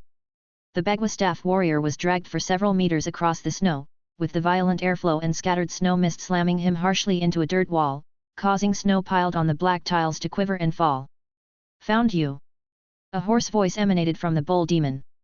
Lingering inside and outside the courtyard, Li Zhengran inside the house was terrified, silent as a cicada in winter, a chill enveloping his entire body. The gods were fighting outside, fearing that it might affect them inside the house. Cough, cough. From within the snow pile, the figure staggered to his feet, half his body torn open and soaked in blood, with blood pearls continuously dripping from his hand gripping the Bagua staff. The girl's mask was full of cracks, looking somewhat ferocious. "Bull demon!" The Bagua staff warrior coughed up blood, his eyes filled with shock and rage. Li Che looked at him indifferently, not wasting any more words. That one sentence had been enough.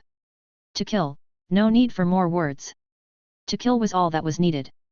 This Bagua staff warrior was already on Li Che's must-kill list, along with Zhao Chuanxiang and the entire Spirit Infant sect. Now that he had encountered him, wasn't it just perfect timing? He would send him on his way. Twisting his thick neck, the muscles on his back wriggling profoundly, his spine snapped like an angry dragon shooting to the sky, his 9 large tendons like 9 furious pythons were aroused. With one step, the accumulated snow in the courtyard exploded instantaneously. Amid the hazy snow mist, the hulking figure, bursting with vigorous aura, tore through the snow mist and shot in front of the warrior gripping the Bagua staff. Raising his hand, the airflow shattered, his fingers squeezed, and even the air seemed to burst. The clenched fist, crashing downward. Like a white tiger in the snow, amidst the chaotic gale, fiercely slamming down a tiger paw. The threat of death instantly enveloped the Bagua staff warrior.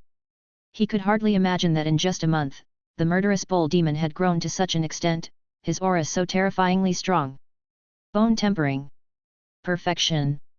Just a month ago, he was only beginning bone tempering, but now, he had achieved perfection. What kind of monster? But at this moment, he couldn't afford to think too much.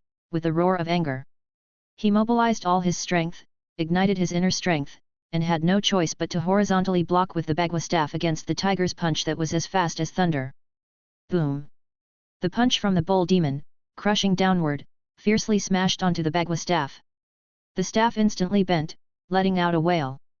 The terrifying force of 10,000 catties roared out, as if the air itself was shattered in an instant. The snow and fog between the two men dispersed, like ripples spreading across the surface of water. The raised snow, like a curtain rising on a stage. Dark and vigorous hair wildly danced, eyes beneath the mask bright as stars. The Bagua staff warrior could only feel a cold chill, as the terrifying power released onto his arms holding the staff, dispersing his three heavens' inner strength, cracking his hands, bursting his blood vessels, and causing blood to pour down. However, Li Che still seemed at ease, his fingers tightened, and he fiercely smashed down. In a vibration, the Bagua staff bounced out from the warrior's hands, and another punch followed. This punch from Li Che incorporated the Su family's 8 consecutive bone-shattering spears technique he had mastered that morning.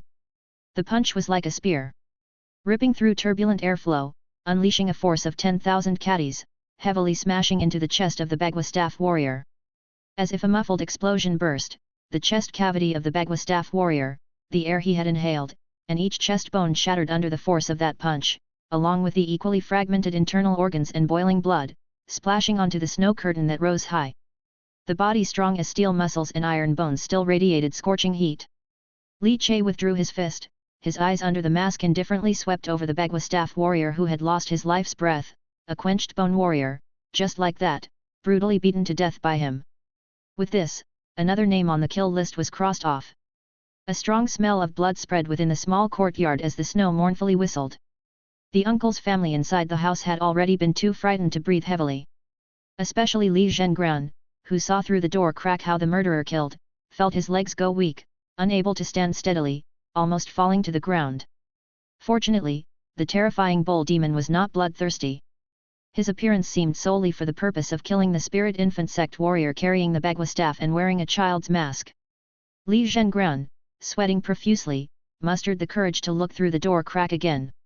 Outside the house, the snowstorm had calmed, the bull demon was nowhere to be seen, only a blood-stained corpse remained on the ground, the blood painting the spirit infant wood carving eerily red. Li Zhengran dared not look any longer, shivering as he returned inside the house. The uncle also dared not smoke any more. The whole family huddled together, not daring to breathe heavily, very quiet. Suddenly, a rustling sound came from outside. It was the sound of footsteps pressing upon the soft snow. "Uncle, it's me." Hearing the voice in the courtyard, Uncle Li Liang immediately showed joy. "Ha is here." Li Zhengran and Lu Chunming also breathed a sigh of relief. The Li Che of today, being a woodcarver at Su's wood carving shop, a person with status, immediately gave them a sense of backbone upon his appearance. After opening the door, Li Che, dressed in black and wearing a broad-brimmed hat, stood solemnly outside. "Ha." Cousin Li Zhengran swallowed his saliva and hurriedly started speaking, incoherently describing what had just happened. Li Che's expression drastically changed. "The bull demon?" "The bull demon with a reward of 500 taels from the government office." "Quick! Pack up, we need to leave immediately. This is not something we can be involved in, let's hurry to Su's courtyard for safety." The one who died was a quenched bone warrior, a terrifying warrior who could kill with one punch. How dreadful must the bull demon who killed him be? "Let's run." Fear shone in Li Che's eyes as he spoke gravely. Hearing this, Uncle's family immediately panicked. "A quenched bone warrior? Isn't that the kind of hero who could leap over walls?" Such a character had actually died in their small courtyard. They had to escape. This place was no longer safe. Fortunately, they had already packed their belongings. So, after quickly gathering their things, they followed Li Che and left the blood-stained courtyard. The courtyard emptied, quietening down. The wailing wind and snow furiously swirled between heaven and earth.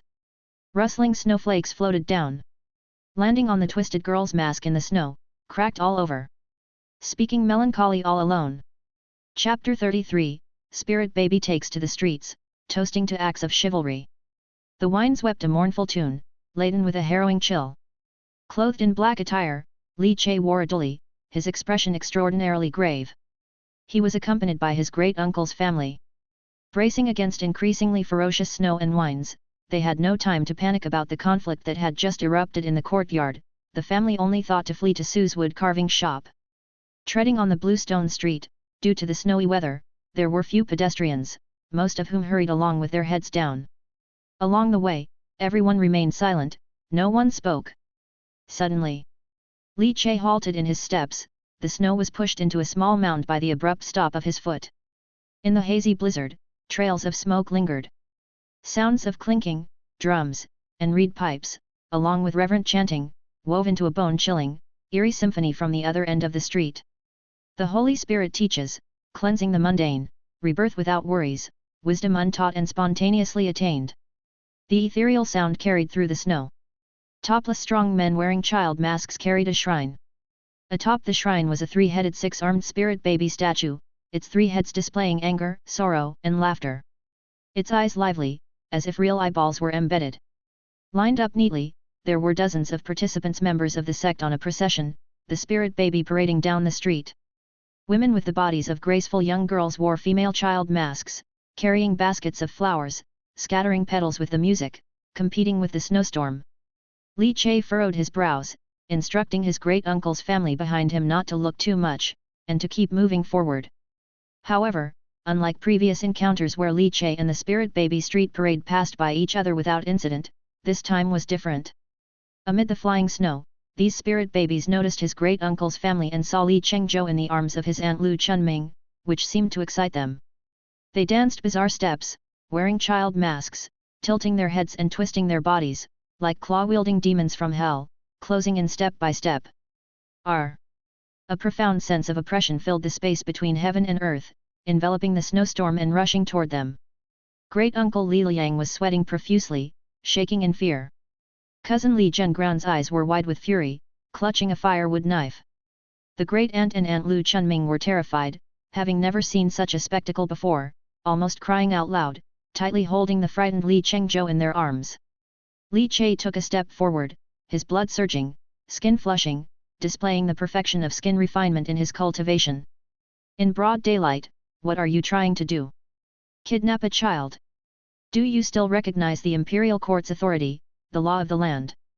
Li Che bellowed angrily, his voice filled with a powerful qi that somewhat intimidated the members of the sect.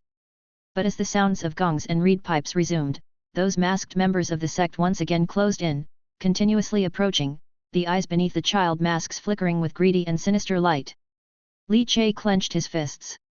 He thought, they were wearing masks. As the members of the sect drew nearer, a unique aura permeated the air, disturbing the mind and affecting emotions. Li Che's heart chilled. Divinity? Not strong, just a trace, but deadly enough for ordinary people. Suddenly, the blizzard exploded, and a figure dashed from afar, crashing down fiercely in front of Li Che and his great-uncle's family like a cannonball. Powerful vital energy surged wildly, inner strength gushing, creating strong winds and waves, scattering the approaching spirit baby street parade members. I am third shopkeeper Su Yu from Su's wood carving shop. Gentlemen, pressing like this in broad daylight is a bit excessive. Fei Lei City isn't at the beck and call of the spirit infant sect yet. The figure, draped in a fox fur cloak, dressed in white as the driven snow with flowing black hair, spoke indifferently. Li Che was startled, not expecting the arrival to be the long-lost third shopkeeper Su Yu, who had disappeared after they left the city to hunt demons, and now appeared in such a circumstance.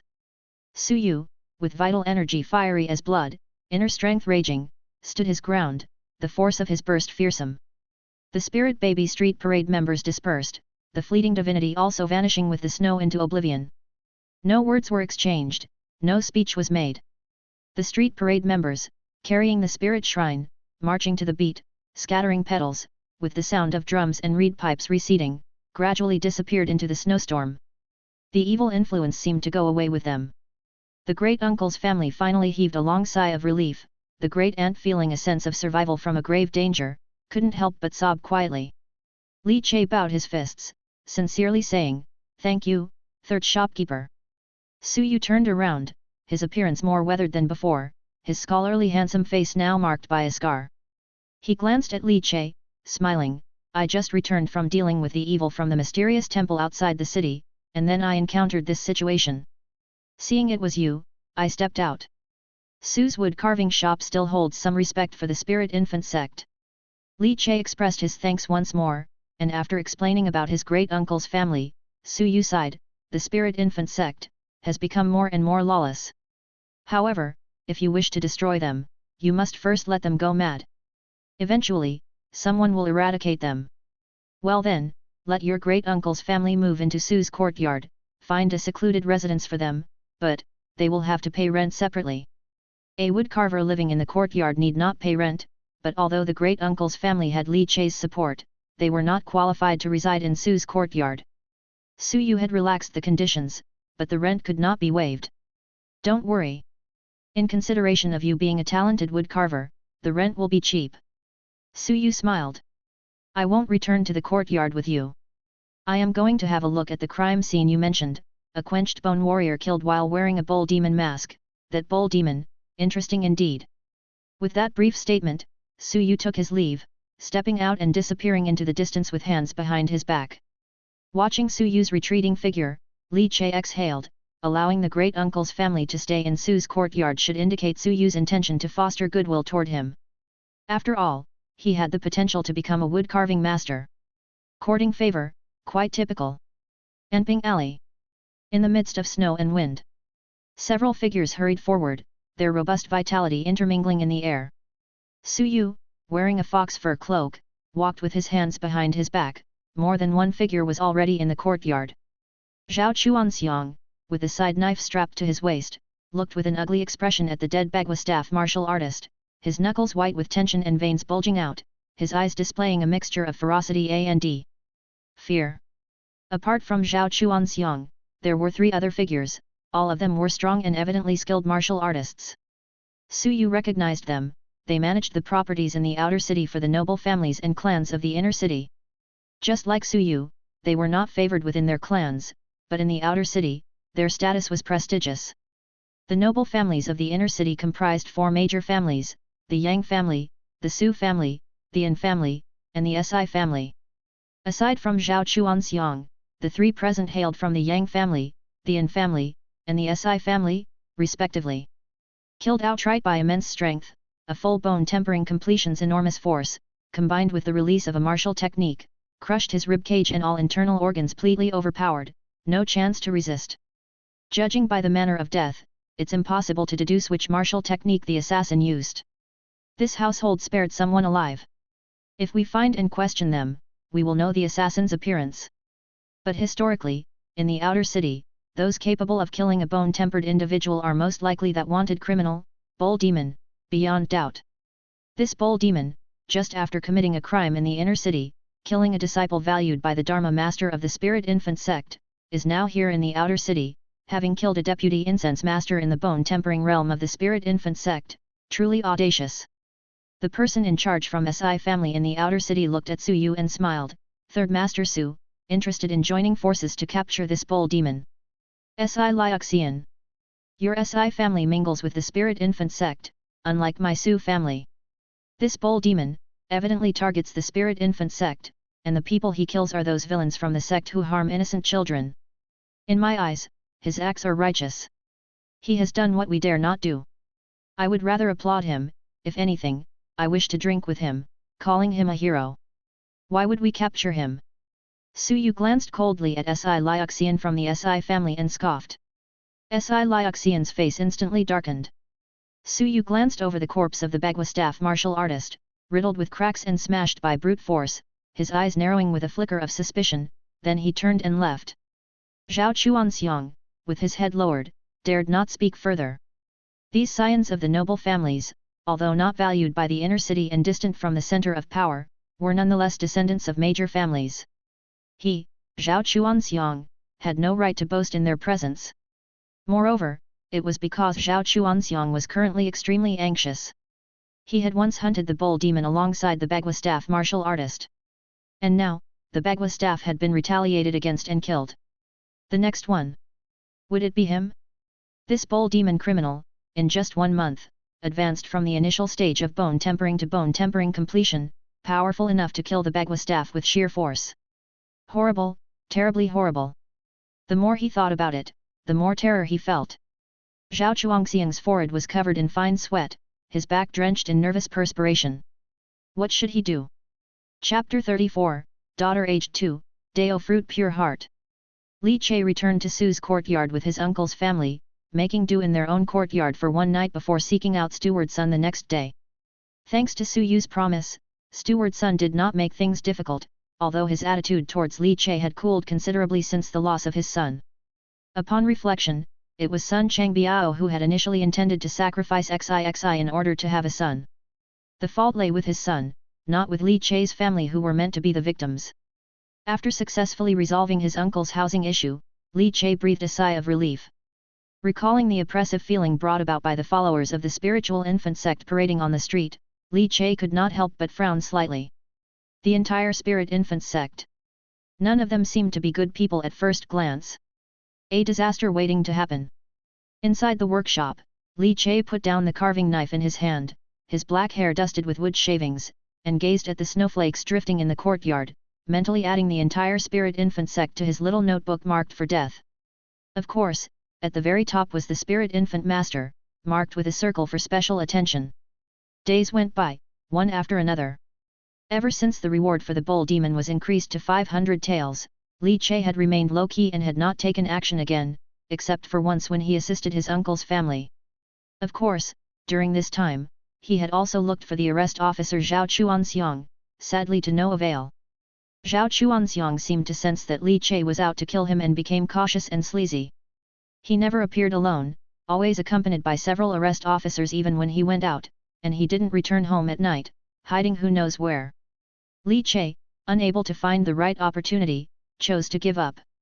Perhaps due to the death of the bone-tempering realm martial artist wielding the Bagua staff, Filii Outer City seemed to be at peace for a while, but slowly, news of children being harmed began to spread again. Where there are people, evil will never cease. Time slipped through the fingers like sand, marking the turning of spring to summer.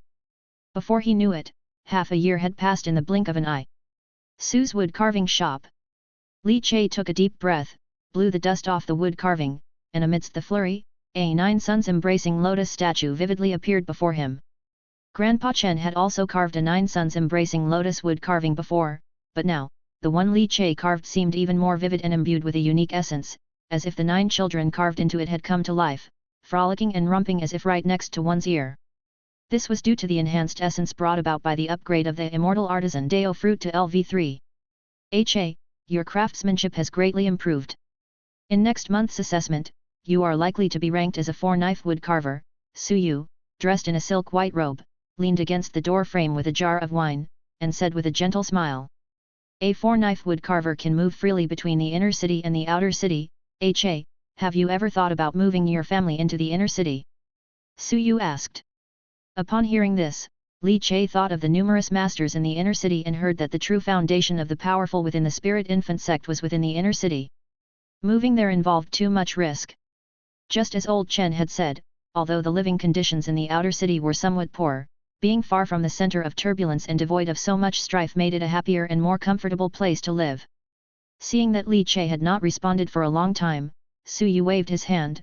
Never mind, let's not talk about this. If you were to move into the inner city, it would be more troublesome to find you for a drink. Being part of the family but not favored, and having lost the chance to compete for the position of family head, staying in the outer city was equivalent to being exiled. He was too lazy to return to the inner city. Since Su Yu's return from eradicating evil in the mysterious temple in the outer city, he seemed to have taken a liking to Li Chei, often seeking him out for drinks. At first, it might have been with thoughts of currying favor, but as time went on, he truly began to consider Li Chei a friend. His visits to Li Chei's courtyard for meals became increasingly familiar. After finishing work, Li Chei returned to the courtyard with Su Yu. The loquat tree in the courtyard was thriving, full of lush greenery. Little Xixi was underneath the loquat tree, clutching a wooden stick, laughing merrily. In just 1.5 years, Xixi was lively and clever, incredibly intelligent, seeming as energetic as a 3-year-old child, brimming with energy, bouncing around, the distinctiveness of the spirit baby becoming ever more apparent. Daddy! Upon seeing Li Chei's return, Xixi's chubby little face quivered, and she scurried over barefoot, full of delight. She hastily stopped in front of Li Chei and Su Yu, her hair tied up in a top knot nearly hitting Li Chei's thigh. Daddy, did you bring me candied hawthorns to eat? Where are they? Xixi batted her large eyes, already searching. However, after not finding them, she suddenly seemed deflated, like a balloon losing air, her puffed-up chest sagging. Li Chei laughed and picked up the disappointed Xixi, saying innocently, that was something Daddy promised you the day before yesterday. Didn't I bring you candied haw yesterday? You must be mistaken. Xixi looked puzzled for a moment, tilting her head. Is that so? I've already forgotten what yesterday's candied haws tasted like. After saying this, she even stuck out her tongue to lick her lips. Suyu couldn't help but chuckle. Uncle will hold you. Your daddy didn't buy any, but your uncle Suyu did.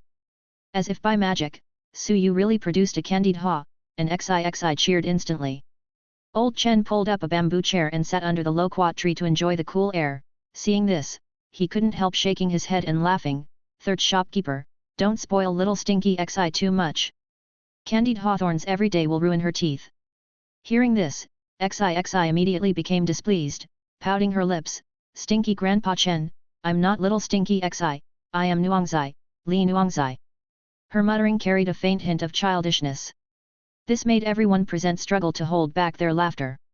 Zhangya had just finished her work in the kitchen and began to prepare the meal. The freeloading Suyu and Old Chen, along with Li Chei's family, spread a table out in the courtyard on a summer evening and started to dine. Suyu enjoyed this atmosphere immensely. Living alone in the outer city, he would eat by himself, but now, he cherished the lively and comfortable environment. Taking a bite of a pig head's meat, Suyu looked at Li Chei and said, Che, lately, the Spirit Infant sect has been making more and more moves. Within the inner city, the Spirit Infant sect collaborated with the Si family, and reached into the Spirit Infant children of the other three families, thus falling out with the other three major families. Several in the bone-tempering realm have died. The Si family is struggling to bear this wrath. The instigator, Si Mubai, was driven out of the inner city, and the power of the Spirit Infant sect in the inner city has been wiped clean, with most retreating to the outer city. Suyu said in a heavy voice. Li Chei sipped his wine. If the three big families in the inner city have fallen out with the Spirit Infant sect, why didn't they completely eradicate the sect's power? Why not kill them off entirely? Old Chen sneered coldly. This Spirit Infant sect originated from the mysterious temple outside the city. How could it be so easy to clean up? Those high-ranking followers of the Spirit Infant sect usually wear masks and hide their identities. Their power comes from complex sources, so how can it be completely eradicated? It's possible that the upper echelons of the three big families, or even the high ranks of the Yamen, might have powerful members of the Spirit Infant sect. Old Chen seemed accustomed to such matters, his words carrying a mix of coldness and sorrow. If this matter of the Spirit Infant sect isn't handled well, Feilei City will eventually be doomed. After those words, the dinner table fell silent. Suyu's eyebrows furrowed and then relaxed.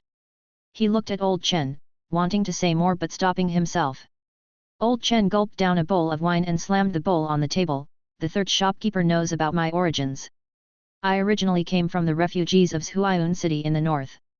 How's Huayun City ended up? I will never forget in this lifetime. Suyu sighed, not saying much more, just looking at Li Chei. During this time, look after XIXI, don't let her run around. After the matter of the Spirit Infant sect is over, or maybe after next year's Spirit Child selection, I'll arrange for her to enter the Divine Cultivation Institute established by the major clans of Feilei City. That way, her safety will be somewhat guaranteed. However, I've also received news, the Divine Sect will dispatch experts to take on disciples next year. Sadly, XIXI is a bit young. I don't know whether she'll catch the eyes of the Divine Sect's disciples. I will see how things go at that time. If she can join the Divine Sect, XIXI won't have to worry about the threat from the Spirit Infant sect anymore. In front of such a colossus as the Divine Sect, the Spirit Infant sect is pitifully weak. Therefore, it's likely that the Spirit Infant sect will go on a rampage before the arrival of the Divine Sect's disciples. Li Chei nodded, filled his own cup, and then offered a bowl to Suyu. The matter concerning XIXI. I'll have to trouble you, old Su. Suyu rolled his eyes but raised his bowl in response. Don't mention it. XIXI and I are close. Li Chei was very receptive to Suyu's advice and did not wander around with XIXI. He also specifically noticed that the outer city had indeed become much more chaotic. The activities of the Spirit Infant sect's followers became more frequent, and even outside Su's wood carving shop late at night, martial artists would often lurk and covet incessantly. However, the guard squad organized by Suyu with numerous martial woodcarvers enhanced patrolling.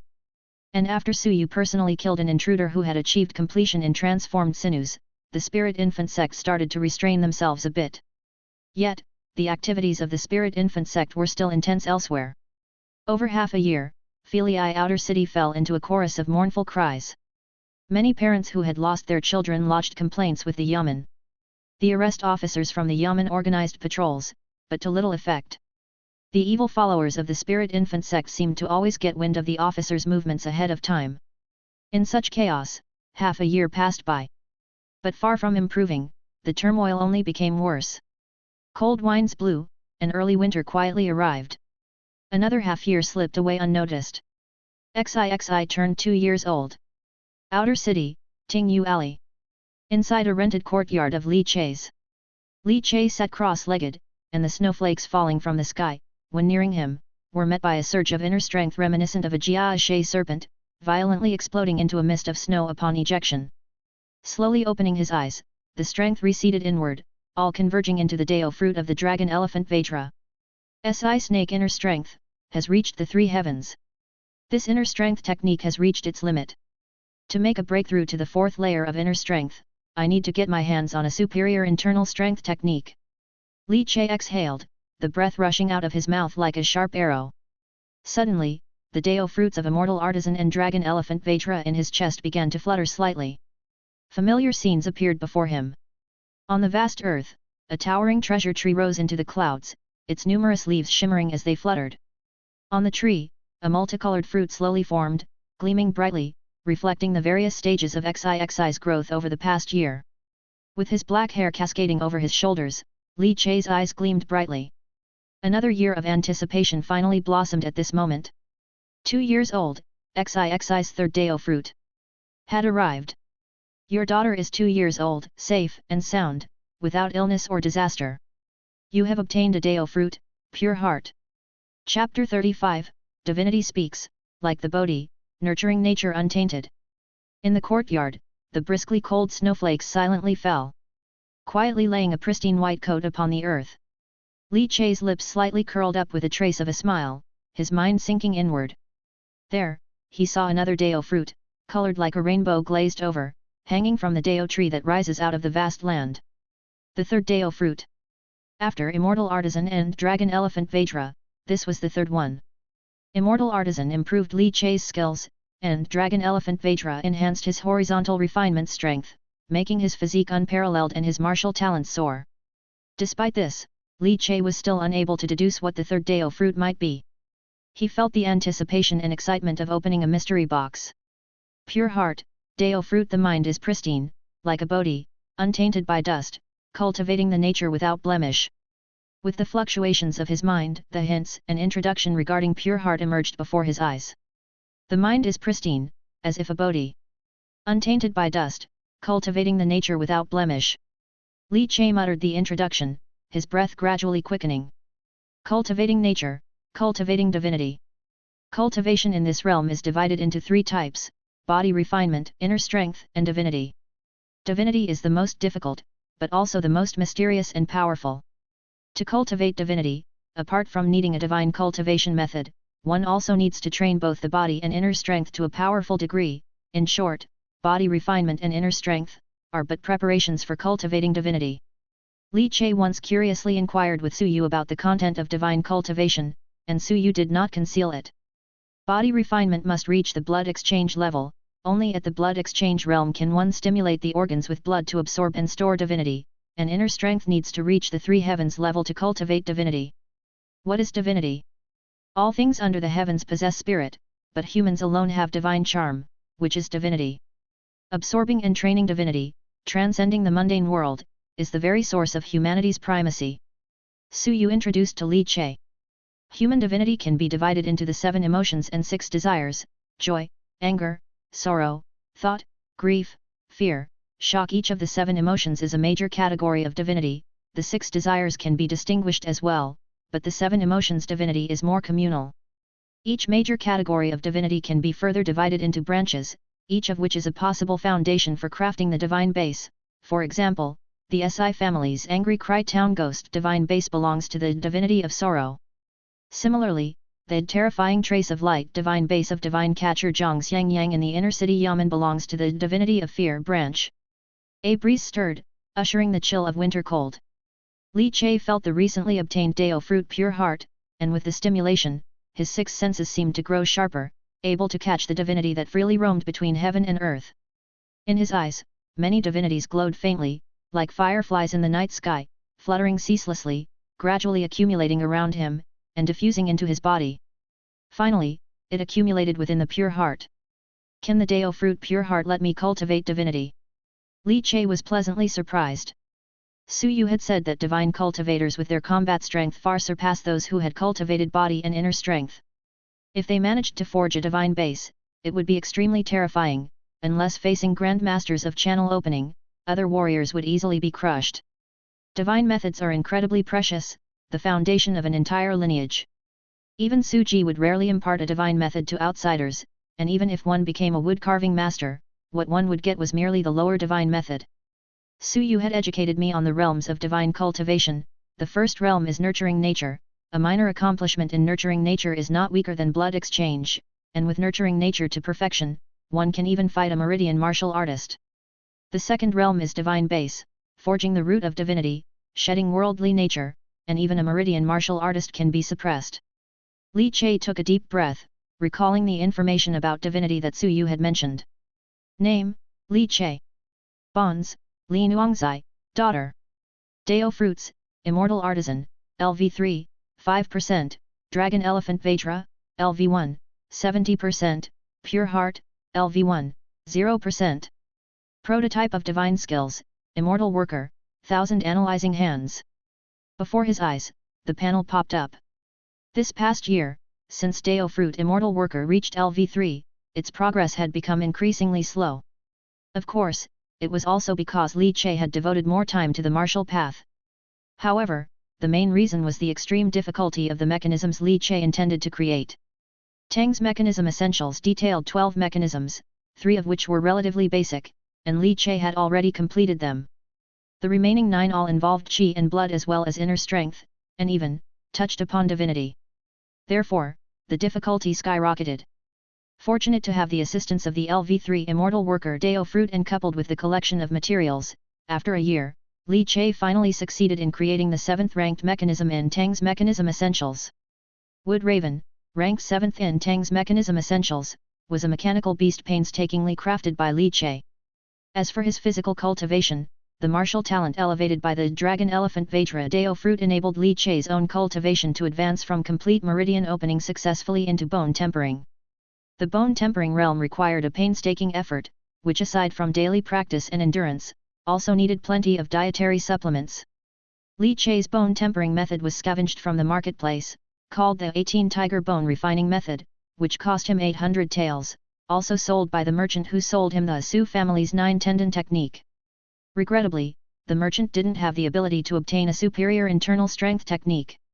He rose amidst the snowstorm, all his bones crackling loudly, reminiscent of firecrackers exploding, throwing a punch that thrust forward like a spear, appearing to split the very air. The martial technique White Tiger Chaotic Wind Fist had already been mastered by Li Che to a master level, just half a step away from reaching the transformation realm.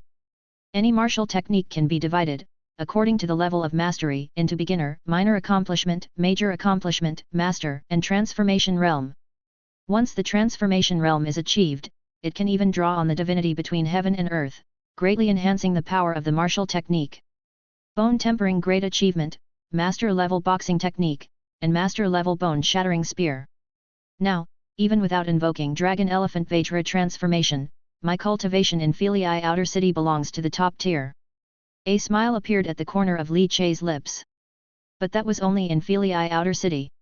In the Outer City, a quenched bone warrior could strut proudly, however, in the Inner City, not to mention the juniors of the major noble families who were nurtured with dietary supplements from a young age and cultivated with superior methods. Whether in body refinement or inner strength, they were far superior to Outer City martial artists. After all, it was only in the blood exchange realm that divinity could be nurtured, and one could become a divine cultivator of the nature-nurturing realm. If I were to invoke Vajra transformation, I wonder if I could crush a blood exchange warrior. Li Che pondered, as he had never clashed with one and wasn't quite sure how strong a blood exchange warrior was. The immense burst of physical strength brought about by the Vajra transformation should be able to reach the level of one force breaks 10,000 laws. It's a pity that the enhancement from Dragon Elephant Vajra is too slow.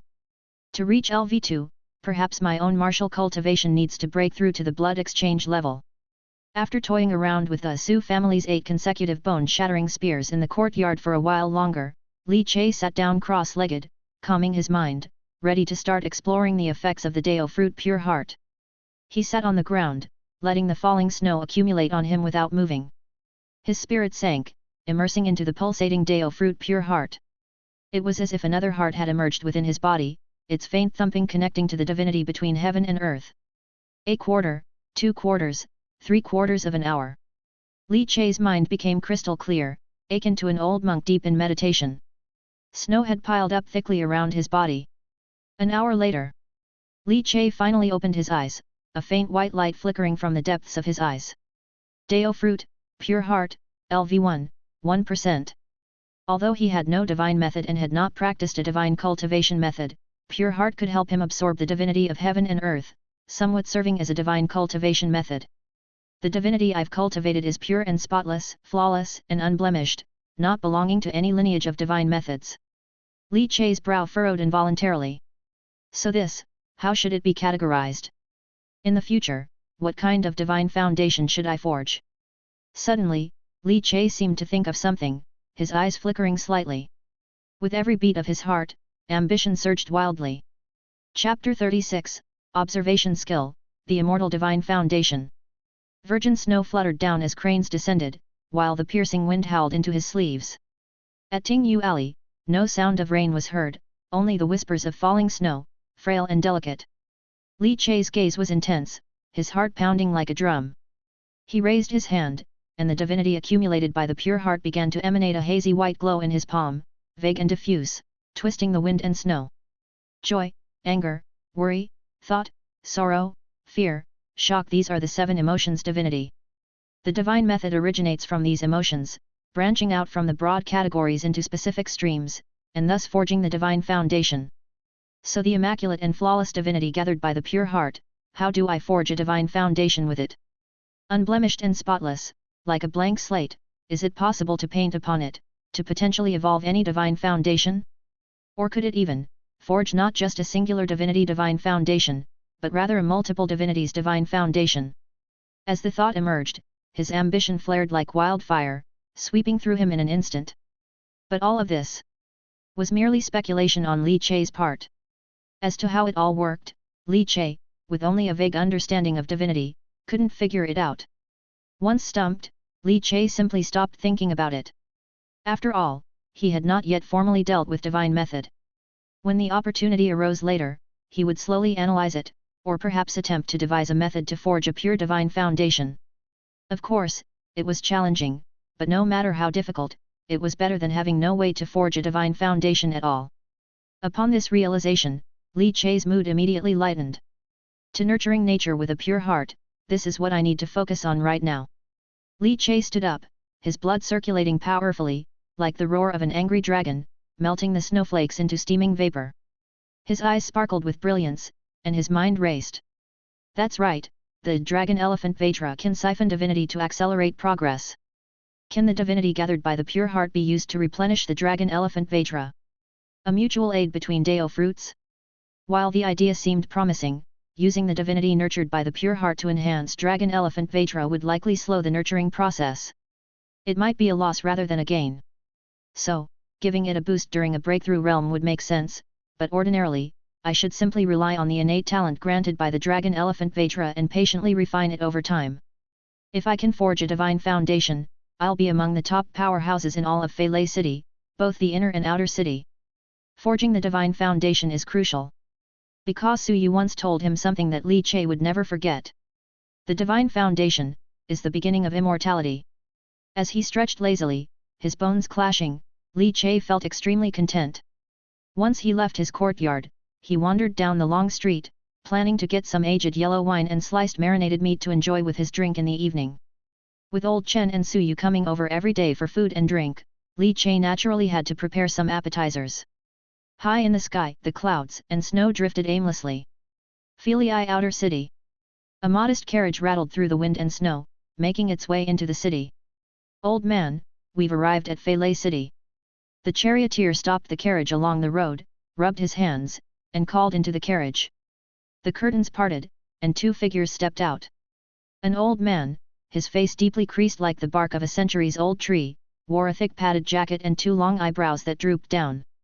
Beside the elderly man was a child of about 5 or 6, clever and mischievous, with 2 nezah braids tied up. The old man fished out several great scenic copper coins from his sleeve pocket and handed them to the charioteer. The charioteer weighed them, glanced at the child next to the old man, and cautioned, "Old man, you better take good care of this child. In Fei City, it's easy to lose a kid." Upon hearing this, the old man smiled and returned the bow with his fists clasped. The charioteer said no more and drove the carriage away. "Master, by coming to Fei City a year early, are we not breaking the rules?" The child looked up and asked the elder with confusion. The elder stroked his beard and shook his head gently. "Rules?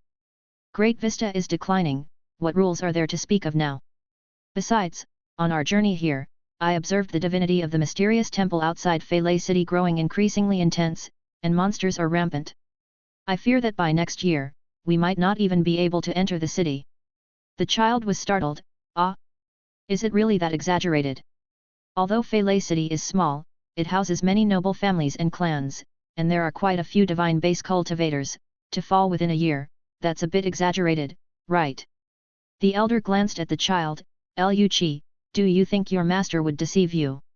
This mysterious temple outside the city, seen with our sect's observation skill, should be a 10 capitals mysterious temple, and in another year, it can advance to 9 luminaries level. With the strength of the divine cultivators in Fei City, they can still handle a 10 capitals level mysterious temple for now, but once it advances to the 9 luminaries level, only the divine base cultivators and the innate meridian martial artists might escape, but those below the divine base, none will be able to flee." The child, Lu Chi, gasped for air. This Fei City, with its scarce divinity and meager population, how could the mysterious temple advance to the 9 luminaries? The elder stroked his beard. "A temple, it's only about offering and sacrifice. Some offer life, nature and soul in sacrifice, naturally, the mysterious temple will advance. We've come early to find a spirit child and take them back to the sect, let's not cause any more trouble," the old man advised the child. "Teacher, are we just going to stand by and do nothing?" Lu Chi tilted his head and asked, "At the very least, shouldn't we warn the strong ones in the city?" The old man affectionately ruffled Lu Chi's head. "It's not as simple as you think. Besides, although I descend the mountain on orders, to bypass the watchful eyes of the dying temple bureau, I've left most of my divinity on the mountain, slipping away in secret. I can still cope with a 10 capitals mysterious temple outbreak, but once the temple god of the 9 luminaries emerges, this old bag of bones won't be enough to fight. By then, if contaminated by the temple god divinity, it would ruin one's path to divinity. Great Vista is not even taking care of itself, what is there for us to do? Most likely, we'll announce our identity before the disaster strikes and lead the innocent civilians out of the city to escape." The elder patted the child Lu Chi on the head. "All right, be quiet, let your master use the observation skill to see how many divine spirit children are left in this Fei City." The old man held Lu Chi's hand, raised his hand and pinched a snowflake, gently drawing it in front of his eyes. After blinking again, his pupils seemed to harbor a golden wheel, with circles nestled within circles. He looked towards the sky and saw 4 huge divine millstones suspended in the air, shrouded between heaven and earth. Angry Cry Town Ghost, Terrifying Trace of Light, Suansi Lu Sword, Wrathful Mate Raya. The small Fei City has quite a few cultivators who have cast their divine foundation, with a variety of divine foundation styles. The elder smiled lightly and scrutinized carefully. All these were ordinary divine foundations, but those who could cast a divine foundation were already quite distinguished. After all, many divine cultivators, despite nurturing their divinity like a pond, could never take the crucial step, or were ravaged by divinity mentally, spiraling into complete madness, and fell to divinity backlash. Divine base cultivators are already not weak. Don't think that they're only a hair's breadth away from divinity, sometimes, that hair's breadth is an insurmountable gap. The circles of the golden wheel in the elder's eyes, one after another. He looked towards the inner city and nodded slightly. The noble families and clans have still managed to save quite a few spirit children, it's a pity that their divinity seems scarce. Then, with the golden wheel spinning, his gaze fell on the outer city, towards Sue's wood carving shop, and a hint of surprise flashed in his eyes. Under his observation skill, it seemed as though there were flames reaching for the sky, fiercely burning and dyeing half the sky red. Such fierce wrath divinity! To possess such divinity, and for the noble families and clans to have not taken in this spirit child? Strange indeed. The elder was astounded, he stroked his beard and calculated, only 2 years old, well, that explains it. It seems, this descent from the mountain reveals a great discovery. The elder stroked his beard and smiled. Just as he was about to dissipate the golden wheel in his pupils and release the observation skill, he paused. Looking at the street before him, he saw the carefree young man humming a song with a jar of wine and a piece of braised meat in hand. And the young man's body radiated a bright white and splendid, pure, and immaculate divinity glow. Chapter 37, The Godly Essence Sculpture, Spirit Child as the Guide. Li Che hummed a tune, feeling extremely cheerful, and deliberately went to a pork shop in the west of the city to specifically get 2 pounds of pig's head meat, planning to have a good drink with old Su and old Chen in the evening. Having just obtained the 3rd Dao fruit, his capital for settling down and establishing himself in this world had increased somewhat, naturally putting him in a very good mood. The long street was fluttering with snow. Since Xixi's birthday was in the cold winter, every time Xixi's birthday approached, there would be heavy snow accompanying it. The piercing cold cut to the bone, but now Li Che, having achieved bone-tempering great achievement, with vigorous qi and blood, was of course unafraid of the cold. Suddenly, Li Che's scalp tingled slightly, and the Dao fruit of pure heart inside his chest thumped. Li Che paused mid-step, frowning. It was a feeling of being watched. The face beneath the hat suddenly lifted, and looking up, he saw an old man leading a child with neza braids, staring blankly at him from the distant snowy street. Li Che immediately felt somewhat puzzled, with so many people coming and going on this street, why was the old man solely fixated on him? Surely he wasn't coveting the pig's head meat he was holding?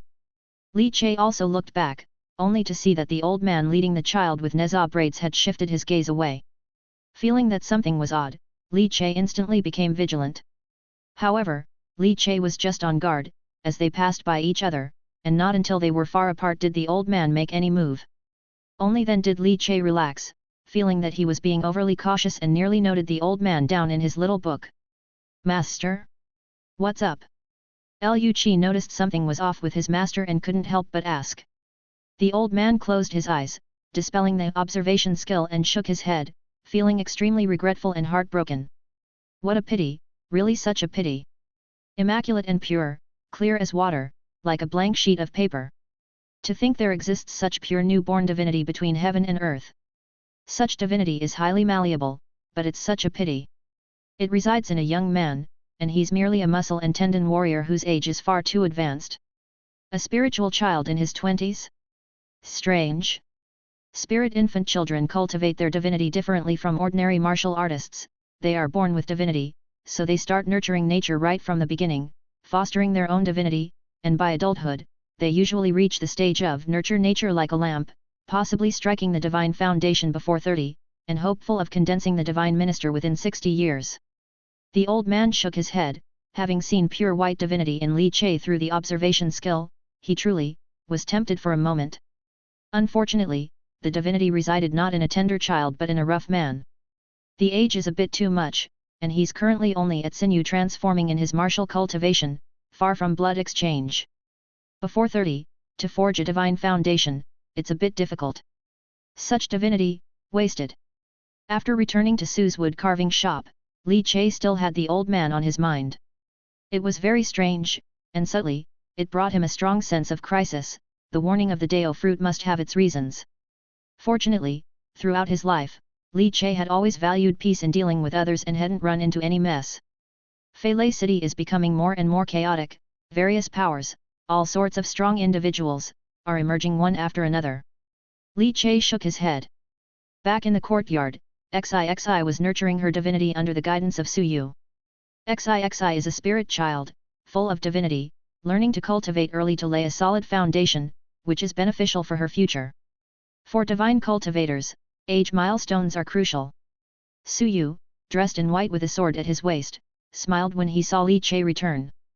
By the way, Che, the shop has formed a security team, all composed of wood carvers, and you need to take part in the patrols. I've scheduled shifts for every wood carver, separating yours from old Chen's, so that Xixi's safety can be ensured.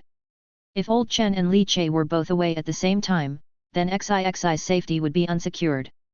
Su Yu had made the arrangements with this in mind.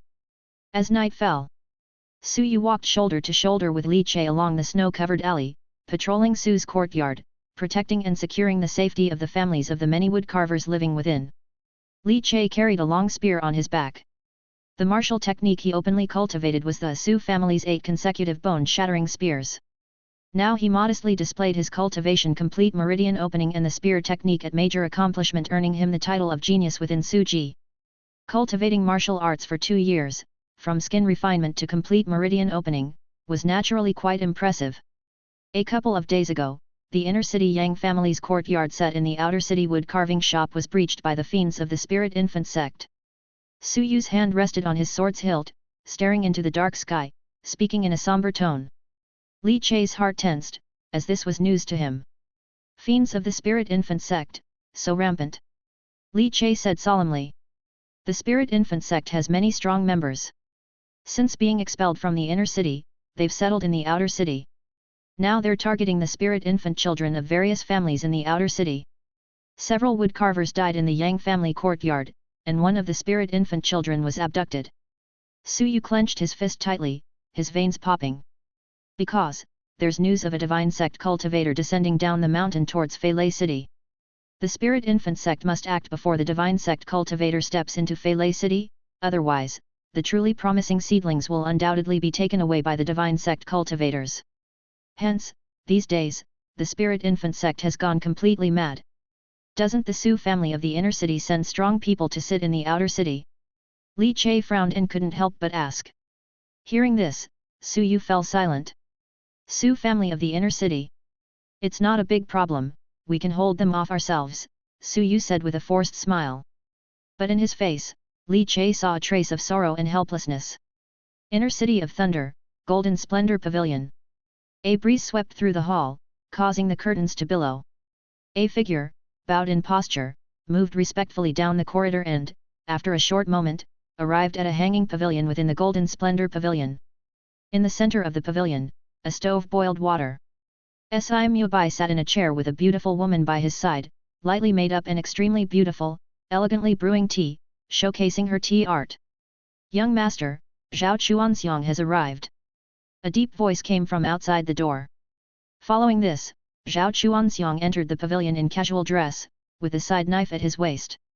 Young master Si, may I know why you have summoned me? Zhao Chuanxiang said with a subservient smile, his expression somewhat humble. Although he was a government officer of the imperial court, he was merely an arrest officer from the outer city and naturally did not possess much confidence when facing a direct lineage son of the powerful Si family. I hear, you fought the bull demon and lived to tell the tale. Si Mubai sipped the tea prepared by the beautiful tea artist without even glancing at Zhao Chuanxiang below, and said indifferently. At those words, Zhao Chuanxiang was momentarily stunned. He had not expected Si Mubai to summon him to discuss such a topic. His complexion changed slightly. 4. His encounter with the bull demon occurred when he approached the demon as a deputy incense master of the Spirit Infant sect, alongside a Bagua staff martial artist. Si Mubai knew of his identity? Zhao Chuanxiang was startled, and his skin twitched. Relax, your identity has not been a secret for a long time, and not just you. I am well aware of the identities of quite a few members within the Spirit Infant sect. Si Mubai finished his tea, toying with the jade teacup, his face a blend of a smirk and a sneer. I have a cooperation with your Dharma Master, to whom I have shown sincerity, and naturally, your Dharma Master will also offer sincerity in return. The Dharma Master agreed to create a second-tier godly essence sculpture for me, but it requires a spirit child as a catalyst. Zhao Chuanxiang's face showed difficulty. Does young Master Si wish for me to find another spirit child in the outer city to bring to you? But young Master Si, in the past 2 years the outer city has nearly run out of spirit infant children, and those remaining kids possess poor divinity, utterly ordinary, useless. Just a while ago, even that spirit child from the Yang family courtyard was taken away. So, finding another spirit child will take some time, or even wait until a new batch of babies are born to be sure. Zhao Chuanxiang let out a sigh. Si Mubai, isn't there a superior grade spirit child inside Su's wood carving shop? Upon hearing this, Zhao Chuanxiang immediately thought of Li Che and recalled that a disciple had died in the wood carving shop because of that superior grade spirit child who made the Dharma master descend the 3 heads and 6 arms angry spirit infant statue. Are you referring to the daughter of the woodcarver Li Che from Suji? Zhao Chuanxiang ventured. Si Mubai fiddled with the teacup, his demeanor indifferent and cold. Are there any other superior grade spirit children? Zhao Chuanxiang's skin twitched, to not hide it from young master Si. I suspect that the criminal bull demon might be related to Suji. Si Mubai waved his hand dismissively, no need to say, I know what you are afraid of. For this year, you've stayed out of sight, never traveling alone, all to avoid the bull demon, right? Back then, you used the widow of Sun Changbiao as bait, luring the bull demon in for the kill, which you consider as having fought with him. After the death of the Bagua staff holder, you got scared. Zhao Chuanxiang wasn't embarrassed. What's there to be ashamed of if it's for survival? Consider that Bagua staff holder, does he have any pride left now? Once dead, all is lost. This bull demon, based on his several interventions, seems to harbor grudges against the spirit infant sect, and furthermore, there appeared to be some connections with Suji. It seems likely that the bull demon originates from Suji.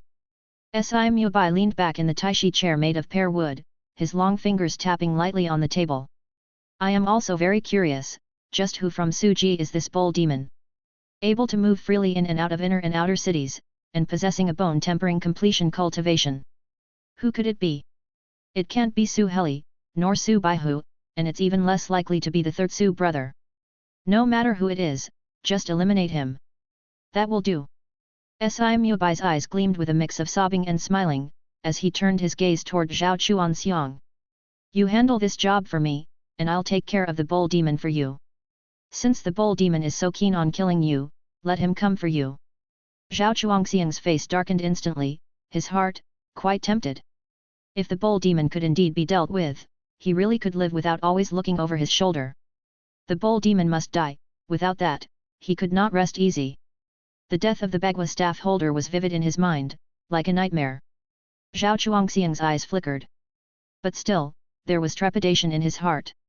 After all, what Si Mubai called taking care of the bull demon was dam fishing using him as bait. No, fishing for a bull. He had avoided trouble for so long, in the end, he feared. If the bull isn't caught, he, the bait, might get eaten first. Chapter 38, Not Seeking Justice, Bull Demon Reappears. Vast snowfalls, drifting through the sky, freezing 3 feet deep. The heavy, pristine snow blanketed the entire street of the outer city, yet the desperate citizens still braved the snowstorm to work and set up stalls, all to earn more cast copper coins to buy firewood and survive this deadly winter. Li Che, intending to head to the small courtyard he rented in Tingyu Alley for cultivation, dressed in cotton clothes and donning a hat, walked along the long street, where he saw many households hanging white silk and heard the sounds of crying drifting out amidst the snowstorm. These were families who had lost their children, and in recent months, the activities of the spirit infant sect had become increasingly frequent. After being driven to the outer city, they were like starving wolves entering a flock of sheep, not at all restrained but, on the contrary, becoming even more rampant. Even the large courtyards set up in the outer city by prominent inner-city families like the Yang family were raided for spirit children. It could be said that the entire city's atmosphere had become increasingly bizarre and oppressive. Although Feilei City had the government office, the arrest officer of the outskirts government office, Zhao Chuanxiang, was a follower of the spirit infant sect. How could ordinary citizens resist? And who could stand up for their justice? No one. The major families of the inner city had only expelled the spirit infant sect and seemed not to dare to completely offend them to death. Mainly because the spirit infant sect was deeply entrenched and even involved with the mysterious temple, perhaps even with some weighty figures within Feilei City. According to Old Su, the spirit infant sect has even reached out to the spirit children of the noble families and clans of the inner city. That's the very foundation of these families and clans. Yet those noble families and clans only expelled the spirit infant sect and did not fully go to war, clearly fearing something. As his feet sank into the snow, Li Che saw a woman, frozen stiff, numbingly burning paper money at her doorway. On the long street, members of the spirit infant sect passed by shouting slogans in groups, their faces filled with fanaticism and excitement, forming a stark contrast with the numb and despairing woman. This damned era, this damned spirit infant sect, my son, oh, my son. The woman numbly stared at the departing adherents, suddenly began to wail, her tears flowing freely, her voice mournful. Li Che stood still, coldly watching the fervent adherents trample the long street as they passed. He slowly closed his eyes.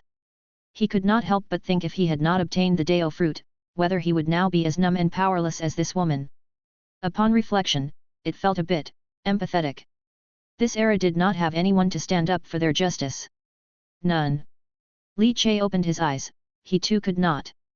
Because he had a family, a lively and adorable daughter, and he had to consider more things. Unknown to him, Li Che walked back to the small courtyard in Tingyu Alley. This was the place he rented in the outer city. In the courtyard amidst the swirling snow, he moved a bamboo chair to sit down, took out a thin wooden board from his bosom, and drew a carving knife he carried with him. Calmly, very diligently and focused, he began to carve. As the carving knife scraped the wooden surface, the rustling sound of falling wood chips mingled with the sound of the wind and snow flying. A cute bull mask took shape. Since XIXI was born in the year of the cow, Li Che had gotten used to wearing a cute bull mask. He placed the cute bull mask over his face, Li Che raised his head, and beneath the mask, his eyes flashed with coldness and recklessness. The things Li Che dared not do, the bull demon could. The things Li Che could not do, the bull demon could. The recklessness Li Che dared not pursue, the bull demon, too, could. The followers of the Spirit Infant sect, they were already on my list, then let's begin settling accounts. The bull demon muttered. The entire city was made too oppressive by the Spirit Infant sect. Your grandpa bull demon is coming, to relieve some pressure. Not seeking justice, only seeking unrestraint. Inner City of Thunder. Golden Splendor Pavilion. Curtains fluttered. Inside the suspended pavilion, with the charcoal stove glowing red, the temperature inside was kept comfortably warm. Mubai sipped tea, facing several figures wearing children's masks across him, and though the charcoal stove tried hard to warm the surroundings, the ice-cold and solemn atmosphere still made it chilling. That bull demon, we did not seek trouble with him, yet he has begun to act again.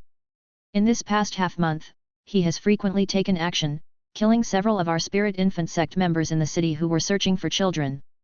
Twisting their heads, cutting off their hands, nailing the bodies to the wall with his signature crossbow arrows, his methods are extremely vicious. Is this his way of dispensing justice? Pretending to be a heroic bull demon? Ridiculous to the extreme. In this era, those who dare to play the hero, all meet a bad end. A girl's mask with a smiling face emitted a cold voice, as harsh as a scraping knife across a white wall. Mubai looked at the masks hiding the various demons and deities and couldn't help but sigh softly. Don't worry, this bull demon is bound to die. I asked the four of you to come because this matter still requires your assistance. As he finished speaking, Mubai gestured toward one side. His assistant, the blood exchange warrior Guo Zhan, immediately lowered his body and approached. Go, let Zhao Chuanxiang make his move. My godly essence sculpture lacks only that one upper-class spiritual child, we can't delay any longer. Tingyu Alley, within a small courtyard. The bull demon, having just killed a disciple of the Spirit Infant sect, returned using the slumbering dragon elephant to conceal his breath. After cleaning up, Li Che sat cross-legged and began his daily divine cultivation. The pure heart Dao fruit pulsated slightly and, in a heartbeat, contracted and expanded like a heart, attracting the immaculate divinity of the universe like sprites, converging it into a delicate stream that flowed into his body, gathered in the pure heart. Dao fruit, pure heart, LV1, 3%. Li Che opened his eyes, furrowing his brows, and slowly exhaled. Although the pure heart Dao fruit can draw in the divinity from nature, ultimately, due to the lack of a divine method, my efficiency in drawing divinity is extremely low. Till now, I have only just pushed the maturity of the Dao fruit to 3%, and the speed is getting slower. I really need to get a divine method to study. Li Che pondered. This thought had lingered in his mind for a long time and was now growing stronger. Unfortunately, divine methods are not available in the marketplace, there's no channel for them. Even in the noble families and clans of the inner city, such divine methods are treasured secrets. Even becoming a wood-carving master recognized by the noble families and clans only grants the lowest divine methods after passing various trust assessments. So, if I want to acquire a divine method, I still need to figure out a way with the noble families and clans. Setting aside the divine method, Li Che's eyes grew sharp. Dao fruit, dragon elephant Vajra, LV1, 90%. Li Che watched in astonishment as the dragon elephant Vajra Dao fruit in front of him climbed from an original maturity of 70% to 90% in just half a month. Combat, killing, can also enhance the maturity. Li Che murmured. In the half-month since the bull demon re-emerged, Li Che, wielding the capabilities of the slumbering dragon elephant and Vajra transformation, had killed many vicious members of the spirit infant sect. Most battles were overwhelmingly one-sided, with bone-tempering realm villains falling in just a few rounds against him. Unexpectedly, these victories had accelerated the maturity of his Dao fruit. Li Che couldn't help but feel some anticipation. And with the increase in the Dao fruit's maturity, Li Che's bone-tempering cultivation had also officially reached completion. Bone tempering complete. External practices now lack a blood exchange method. Moreover, having reached the three heavens in internal strength for quite a while now, without a superior internal strength technique, breaking through to the fourfold heaven is difficult. Divine methods, blood exchange methods, superior internal strength techniques, alas, where should I even begin looking for these? Li Che rubbed his temples, feeling a bit of a headache. As the main woodcarver at Su Ji's wood carving shop, his personal wealth was extremely substantial. But having money doesn't mean getting everything you want. He cleaned up a bit. Li Che, braving the snow, headed towards Su Ji's wood carving shop. His mind was preoccupied with how to acquire divine methods and blood exchange methods. Walking along. Just as he reached the entrance of Su Ji's wood carving shop, Li Che felt something was amiss. At the door stood two groups of officers in red and black uniforms, with side knives hanging at their waists. And from within the wood carving shop, the arrest officer Zhao Chuanxiang, who was listed in Li Che's notebook, was escorting someone out of the shop. Watching the figure being escorted by Zhao Chuanxiang, Li Che's face immediately darkened. Old Chen. Chapter 39, Sinister Open Conspiracy, Revealing Cultivation. Old Chen. Li Che's expression instantly darkened. During this period of living together, not only did XIXI particularly like Old Chen, but even Li Che and his wife Zhangya had come to regard this lonely old man as part of their family. Li Che's gaze shifted to Zhao Chuanxiang. Sensing Li Che's intense stare, Zhao Chuanxiang, who was escorting Chen Dabao, paused his movement, squinted his eyes, and looked back. Li Che. It turns out to be Master Li. Long time no see. Zhao Chuanxiang saw Li Che but gave a superficial smile. Originally, when Sun Changbiao died, Zhao Chuanxiang was in charge of the investigation but ended up implicating Li Che under the guise of an investigation. It was more of a threat and an attempt to ascertain XIXI's spirit child abilities. Zhao Chuanxiang felt it was a pity that since the confirmation of Li Nuangzai's spirit child abilities, he had not yet found an opportunity to act. Additionally, after being injured by the bull demon and needing time to heal, and then the incident where the bull demon killed the Bagua staff wielder. Frightened, Zhao Chuanxiang dared not stir up trouble easily anymore and had been merely surviving, hence, he found even less opportunity to act. This time, if not for Si Mubai's urgent pushing, Zhao Chuanxiang would have preferred to continue laying low, especially since, the bull demon was not yet dead. Head Constable Zhao, may I know what crime Master Chen has committed? Li Che asked in a grave voice. The case of Sun Changbiao. Sun Changbiao's father Sun Lianfu has reported again, claiming that Chen Dabao killed his son Sun Changbiao and also his wife, Madame Lu. This matter has reached the government office, and I have been reassigned to take over the case, to arrest Chen Dabao. Zhao Chuanxiang stared at Li Che with a smirk on his face. Your daughter has been doing quite well this year, hasn't she? Zhao Chuanxiang said with a meaningful tone. Upon hearing this, Li Che's eyes slightly narrowed as he suppressed the urge to kill. He disregarded the provocative tone in Zhao Chuanxiang's words and said solemnly, wasn't it said that the bull demon was responsible for the initial case? Zhao Chuanxiang shook his head. Sun Lianfu has reported the case again, and now with the ruthless bull demon terrorizing the city and brutally murdering people, the lord of the city needs a major case to appease the public. He has personally intervened and even issued an order for me to arrest and examine Chen Dabao. If he is indeed wronged, the lord of the city will surely see to it that the truth is clarified. Master Li, rest assured, Master Chen, being a highly respected woodcarver of Su's courtyard, won't be harmed by the government office. Once the investigation is clear, he will naturally be released. However, Chen Master still needs to go through Feilei prison. Master Chen is very strong, Zhao is aware, and if he resists, he will be put on the government office's wanted list. At that point, it will be the divine catcher of the inner city who acts, not this old Zhao. Zhao Chuanxiang said indifferently. Chen Dabao's expression slightly darkened as he shook his head at Li Che, who still wanted to say something. The divine catcher of the inner city, that was a real divine cultivator, and dealing with such a person could be very troublesome. Che, take good care of XIXI. Old Chen whispered to Li Che. Zhao Chuanxiang took away Old Chen. In front of the wood carving shop, silence fell. Li Che took a deep breath, already understanding that the spirit infant sect had finally started to make a move against Su's courtyard of the outer city. Or rather, they had set their sights on XIXI, the spirit child. Su Yu had once said that XIXI's divinity was extremely rich, among the top grade of spirit children, a huge temptation for the spirit infant sect, perhaps they would take a big risk.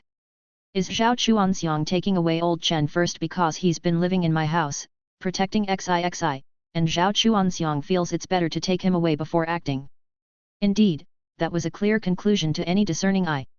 Old Chen's body refinement ability was in the blood exchange realm, after all, he had trained for decades, and as a senior woodcarver of Suji, Su's courtyard naturally provided the blood exchange method.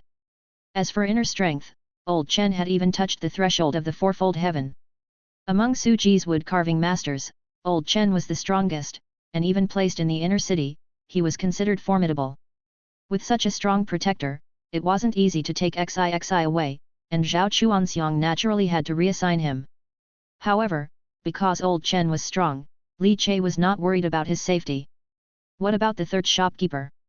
Li Che fixed his gaze on Steward Sunday. Zhao Chuanxiang mentioned that Steward Sun Lianfu was the one who reported the case.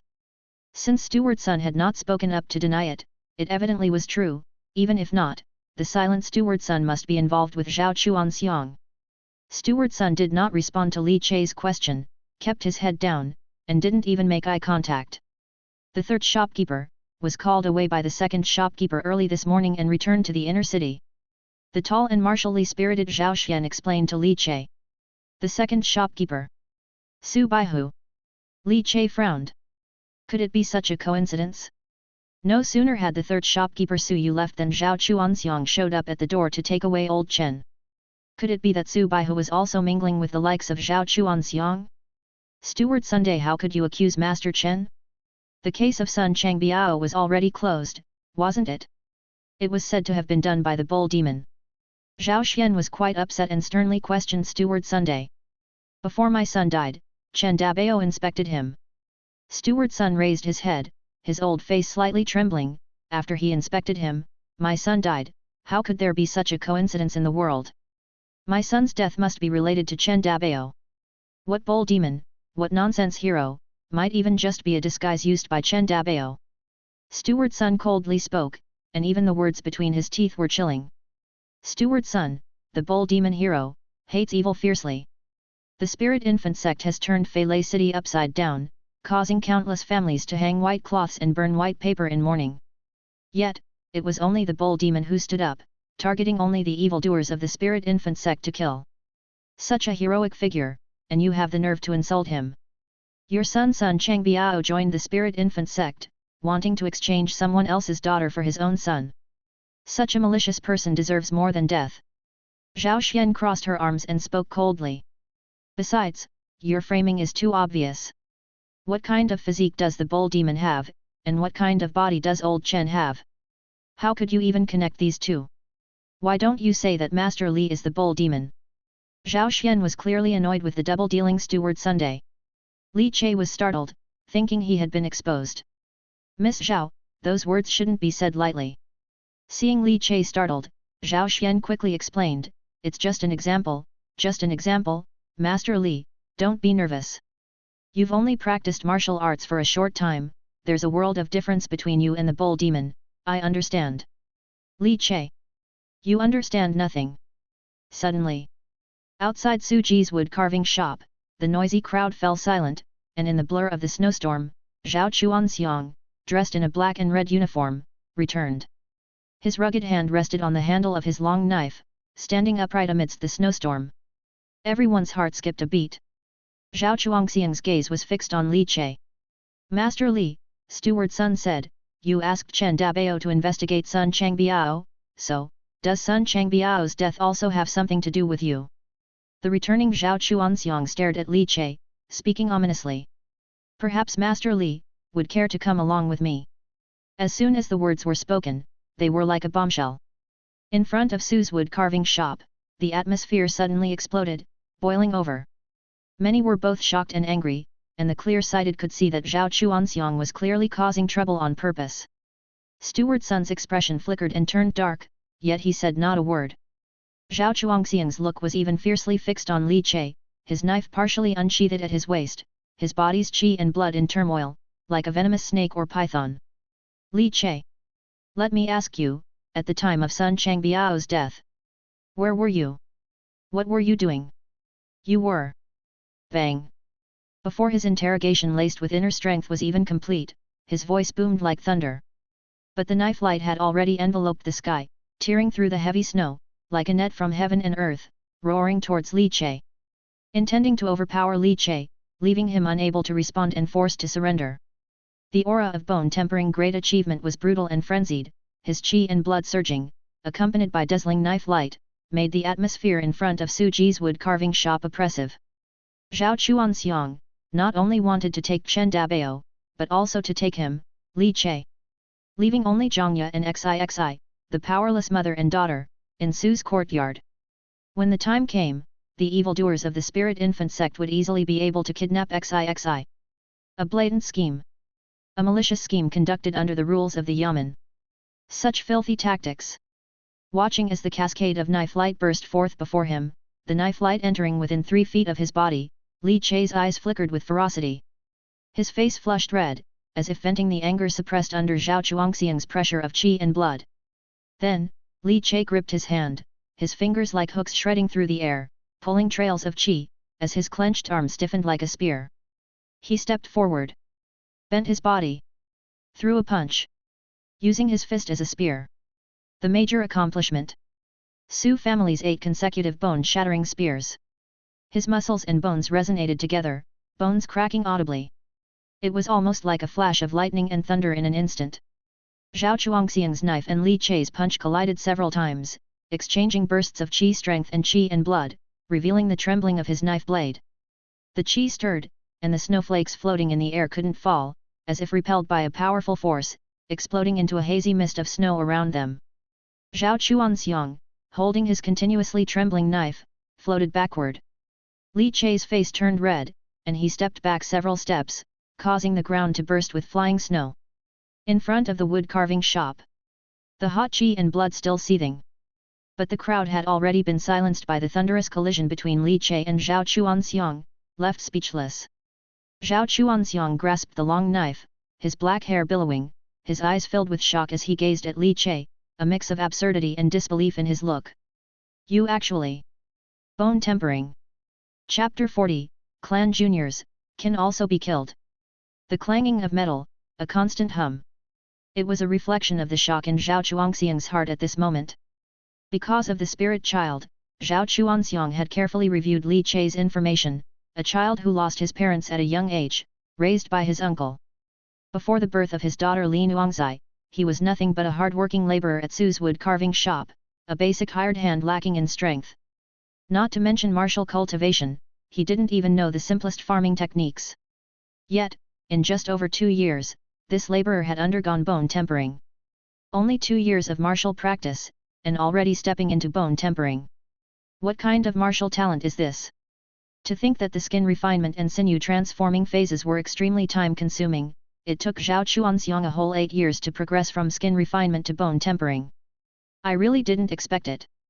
Bone tempering initiation, just 2 years, and you, a mere laborer, have truly made a name for yourself.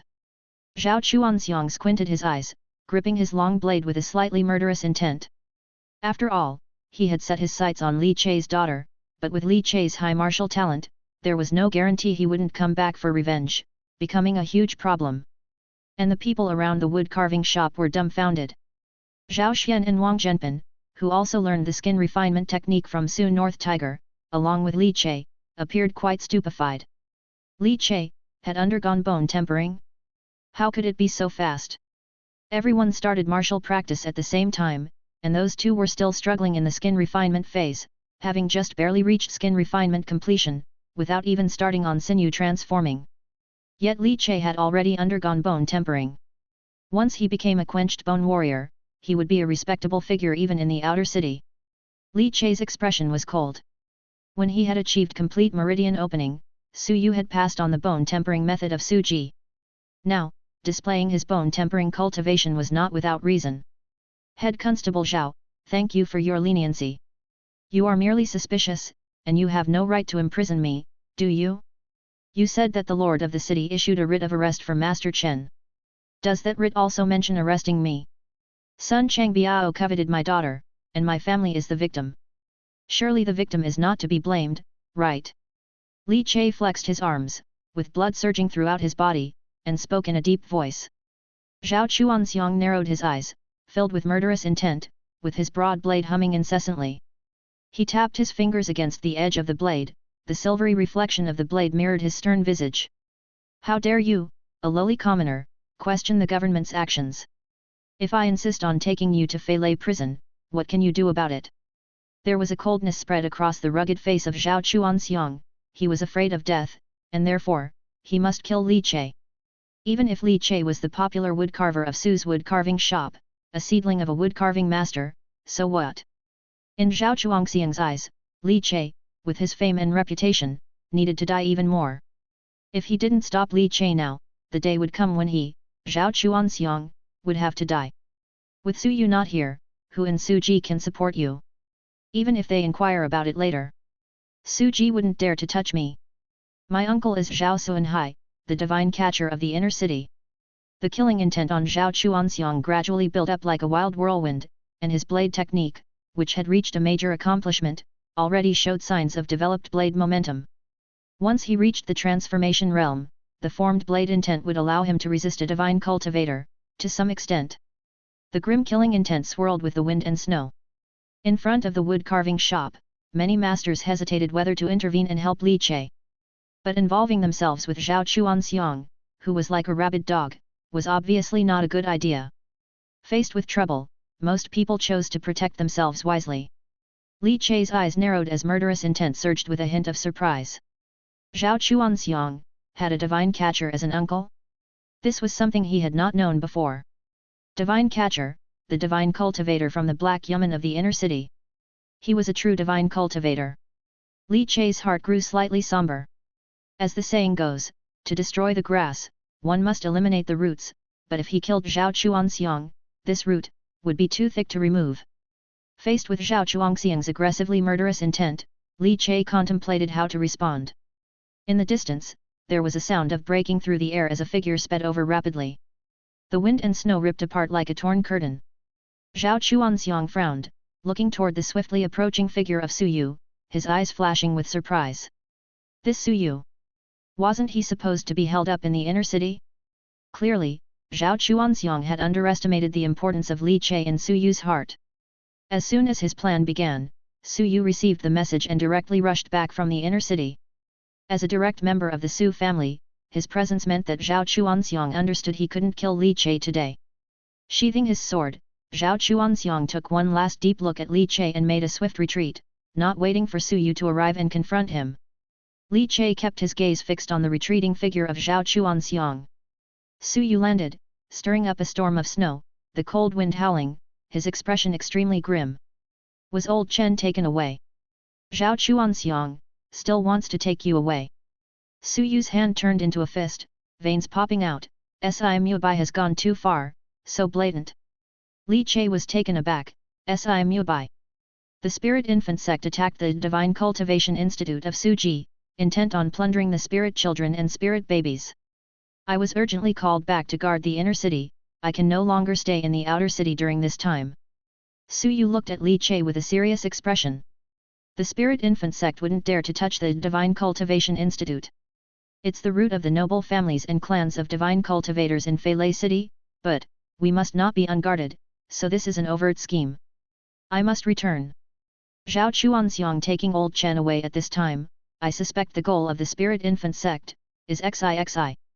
XIXI's spirit child grade is too high. Si Mubai wants to forge a divine foundation, he needs a catalyst, the catalyst of an upper-class spirit child. Su Yu's voice was very cold, yet also full of helplessness. The actions of Si family like this, joining with the spirit infant sect, aren't the other major families in the inner city taking care of it. Li Che's eyelids drooped as he lightly stroked the veins that had sprung up on his fists. After all, Si Mubai is a direct descendant of the Si family, and he is seen as a likely candidate for forging a divine foundation. The Si family will definitely protect him firmly, without evidence, the other families can't say much. After all, that old grandee of the Si family in the divine base realm is still alive. Su Yu exhaled deeply. Although Si Mubai is considered a divine base seed, it's extremely difficult for him to forge a divine foundation, hopes are slim.